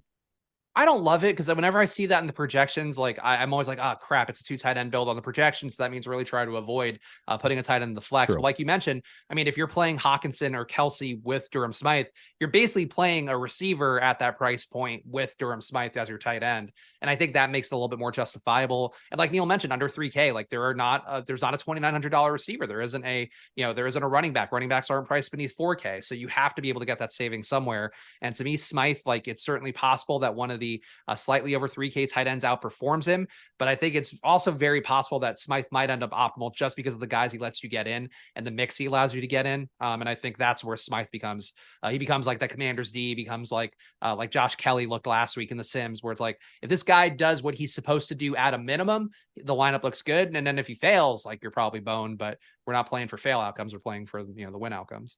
Yeah, and honestly, even if he does fail, like he's so cheap that it's not like it absolutely kills you. Like you're probably not winning the contest, but like you're also like you can certainly cash with him failing. So not the end of the world in that sense. Yeah. So I said I wasn't going to get like 50% Durham Smythe. I currently, my latest run, I have 41%. I still might cut back a little bit more. I know. I'm trying not to. I really don't want to just like have my entire day hinge on Durham Smythe. Even though like it makes all the sense in the world as a play. It's just he's Durham Smythe. Do I really want to play 40% of Durham Smythe? Okay, I reran. I lowered his projection slightly. I'm now at 28%. I'm totally happy with 28% Durham Smythe. That is much more reasonable to me. I just don't really want to have 40-50% of Durham Smythe. So I feel Smythe better. Hive wants you on board, Neil. We all want you to be part of the family here. Join the pod people who believe in Durham Smythe, and you'll be good to go. Listen, I'm playing him despite not believing him. That is your influence on me. I don't want to play him. I'm going to play some Durham Smythe anyway. All right. Travis Kelce, the other obvious tight end. Are you getting to a good amount there too? Yeah, he'll be my highest exposed tight end. Still positive ROI, despite how chalky he's projected to be. 17% ownership was the most recent run I'm seeing here. So, I have no issue with Kelce. I think certainly some ways that game could go where, Sky Moore gets a touchdown, Tony gets a touchdown, then what's left for Kelce if Chicago isn't really pressing. But this is kind of a do or die-ish spot for Chicago where I'm expecting to win the game. But like Neil mentioned, like they might call some more run plays. It's just a lot of the bad press conference speak from Justin Fields, DJ Moore talking to a player on the opposing team about how they're not using him the right way was a thing the media caught. Like a lot of bad stuff here that I think sometimes can obviously portend a year of just bad things coming, but it also can be, all right, here's where the rubber meets the road. We really have to take this seriously or else like heads are going to roll. So if Chicago stays competitive, Kelce will be in that game more. But I think it's just mostly too that if you're going with Kelce or Hawkinson, you're basically going, hey, if people are just playing pure Smythe at tight end, can Kelce and Hawkinson absolutely dust him? And I think that's the case. So trying to get, have my cake and eat it too, I think, with playing Kelce and Smythe. So are you with me on the Hawkinson train? I am actually not getting a lot of Hawkinson. I should have manually forced a little bit more, getting about 5% Hawkinson, but I agree with the thesis of it. Like Andrews too, like I don't think Andrews is in a great matchup, but I think if you had Kelce, even if you split Kelce's ownership between Andrews, Hawkinson, like it fits the thesis of what that play is, which is that a lot of people are going to be playing Durham Smythe. A lot of people are going to be playing Zach Ertz. It looks like Evan Ingram, I think a better player, but a lot of people play him. So I think what you can do in those spots is like really smash elite tight end and hope your tight end puts up 25 and their tight end puts up 10. And that could be really hard to dig out of. So I think that makes a lot of game theory sense. But the Sims just didn't force me in Hawkinson as much as Kelce. Like Kelce looks like a projection smash. Yeah, absolutely. One more name I want to throw at you, and I want to hear if you think I'm nuts to play him. Taysom, I feel like with the running back situation being kind of in flux there, I could see Taysom taking on a little bit of a bigger role in the running game for New Orleans, and of course still has the out of potentially a target or two, maybe a pass or two for Taysom. What do you think about 3,300 for Taysom? So I hand built a couple lineups last night just because I was like, I'll do what the Sims tell me to a certain extent. I'll massage the numbers a little bit, but like I'm going to go with that approach. And I did put Taysom in one of the builds that I hand built because I do think he makes sense this year. If you're going to do a solo tight end, like who's a guy that theoretically at that 3,400 can beat out a Kelce, can beat out an Andrews, can beat out a Hawkinson. That is probably Taysom Hill. How often does it happen? I don't know. But if ever there were a week where it could happen, it would be the week before Alvin Kamara comes back, the week they lose Jamal Williams, the week where they're deciding between Tony Jones and Kendre Miller. So I think Taysom makes sense. It's just hard for me to ever say like, go heavy Taysom, because those weeks are so hit or miss. But the usage was there this week, and they had, some running backs available actually have an okay game. So I think he works. It's just always to me kind of a yucky click to make. Yep. Any other tight ends that are a big part of your plans? I think it's honestly really Kelce and Smythe. I'm getting some Ertz, some Musgrave. Zach Ertz, I thought we were done. I thought it was going to be a year for Trey McBride, but Zach Ertz still in the mix, getting a ton of targets in an offense that, is tank adjacent, but, still functional, like still doing enough to be productive. So I think that makes sense, but it also really cements me more so in why I think Kelsey and Smythe are the two that you really need to go towards, because if the field's going to be playing Zach Ertz and Musgrave, whom I like, but I don't think is in a fantastic spot necessarily, I think that, Kelsey and Smythe stand out relative to these other guys who you're going to get a lot of, and the field will definitely also play a lot of. Yep, that's a good call. All right, I think that we can talk about some of our favorite stacks. I want to answer, somebody in chat had just asked me about the Houston receivers, what kind of ownership they're getting, and I'll tell you. So today we're getting about 12% Nico Collins, 10% Tank Dell, 6% Robert Woods. That all seems reasonable to me. Is that do you feel like that's reasonable, Spags? Yeah, I think so. I think that's pretty much in range where I would expect based on everything we've seen so far. Yep. Let me make sure I didn't miss any super chats, but otherwise I think you and I can just talk about some of our favorite stacks. Oh man, chat is moving fast. So apparently my chat was jammed up for a minute there, and now I'm catching up a little bit. So let me make sure I'm not missing any. Okay, we only had one more super chat I need to get to. Seymour Cake, man, I would love to see more cake in my life. Says, do you guys think Elijah Moore, and take it however you want it, talking about cake, do you guys think Elijah Moore and Drake London is going to have less than 4 receptions today? Elijah Moore and like the combo less than 4 receptions? I don't think so. What do you think, Spags? I did see that. I mentioned before the 3.5 line on Elijah Moore. I think it's an over, but I think he dinks and dunk his way to over. And Drake London too. Like we kind of saw him emerge a little bit more as the one guy they're actually going to target. So I would lean over on both those, but market lines are market lines for a reason, and they might be a little bit less sturdy than it might seem. All right, let's throw out our wildest takes on some of our top stacks, or we can just go with our favorite stacks if you prefer. Who's your favorite stack of the week? Favorite stack is Tua, I think, just because like Herbert, Kirk, like we know what those guys are. I think what you try to do is get the best parts of Minnesota, best parts of that game, or just move away from it to some extent and then try to get running back production. But I think Tua to me is the one guy that makes sense, and I do think Denver is going to hang in that game a little better than people realize. So Tua is my pick, and then CJ Stroud would be like my dark horse pick. I love the Tua call. I'm getting to a lot of Tua. He's way under-owned here. For my chalky pick, I guess I would go with Kirk Cousins. He's my guy. I'm going to go with my Kirk Cousins, go with my Viking stack. I love all the different ways you can stack them up to. Like, it's not just Kirk to Jefferson. I also like Hawkinson. I also like Addison. I'll have a few shares of Osborne as well. So I think that there's a lot of ways to do that Viking stack that even though Kirk is getting 17% ownership, I think I'm just slightly overweight to the field on Kirk Cousins. My off the wall, and I already mentioned this earlier in the show, but Justin Fields, I feel like has just the opportunity to break this slate. He could, the range of outcomes is enormous for Justin Fields, and I think it's probably more likely that he puts up under 10 fantasy points than over 30 fantasy points. But I think the likelihood of Justin Fields getting to 30 fantasy points in this matchup with the Chiefs is a lot higher than 1%. Like I think I'd put it at like 8 or 9% probably chance to hit 30 fantasy points. And he's only getting 1% ownership at 7,100. All of, the way they're talking about, they want to run more. He wants to play more instinctively.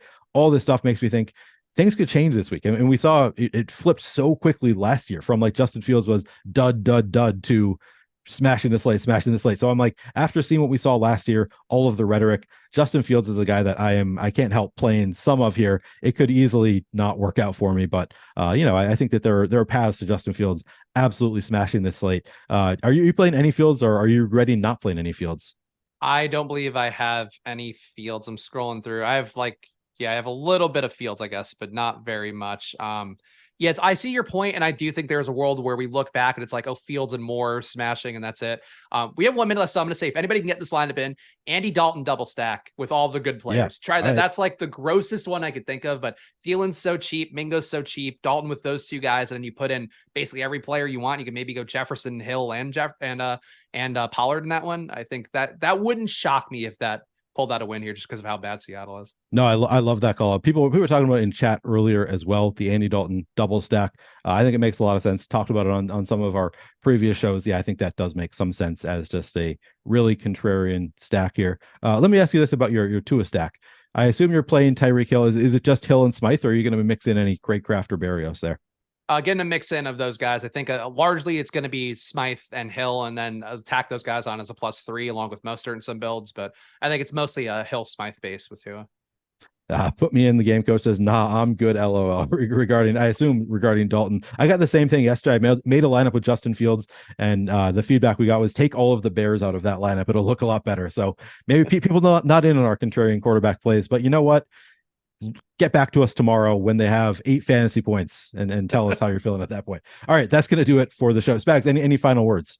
No, just make sure to go hang out with me on Splash Play. I do streams 5 days a week, 11 a.m. at Splash Play Pod on YouTube. So go subscribe over there, get in the mix, and excited to do the show with Neil. I enjoyed doing the deeper dive with Ben and Loughy. Those guys keep it as easy as possible. But Neil, you did a great job here hosting and doing all the ad reads, which I'm grateful for. So shout out to Neil.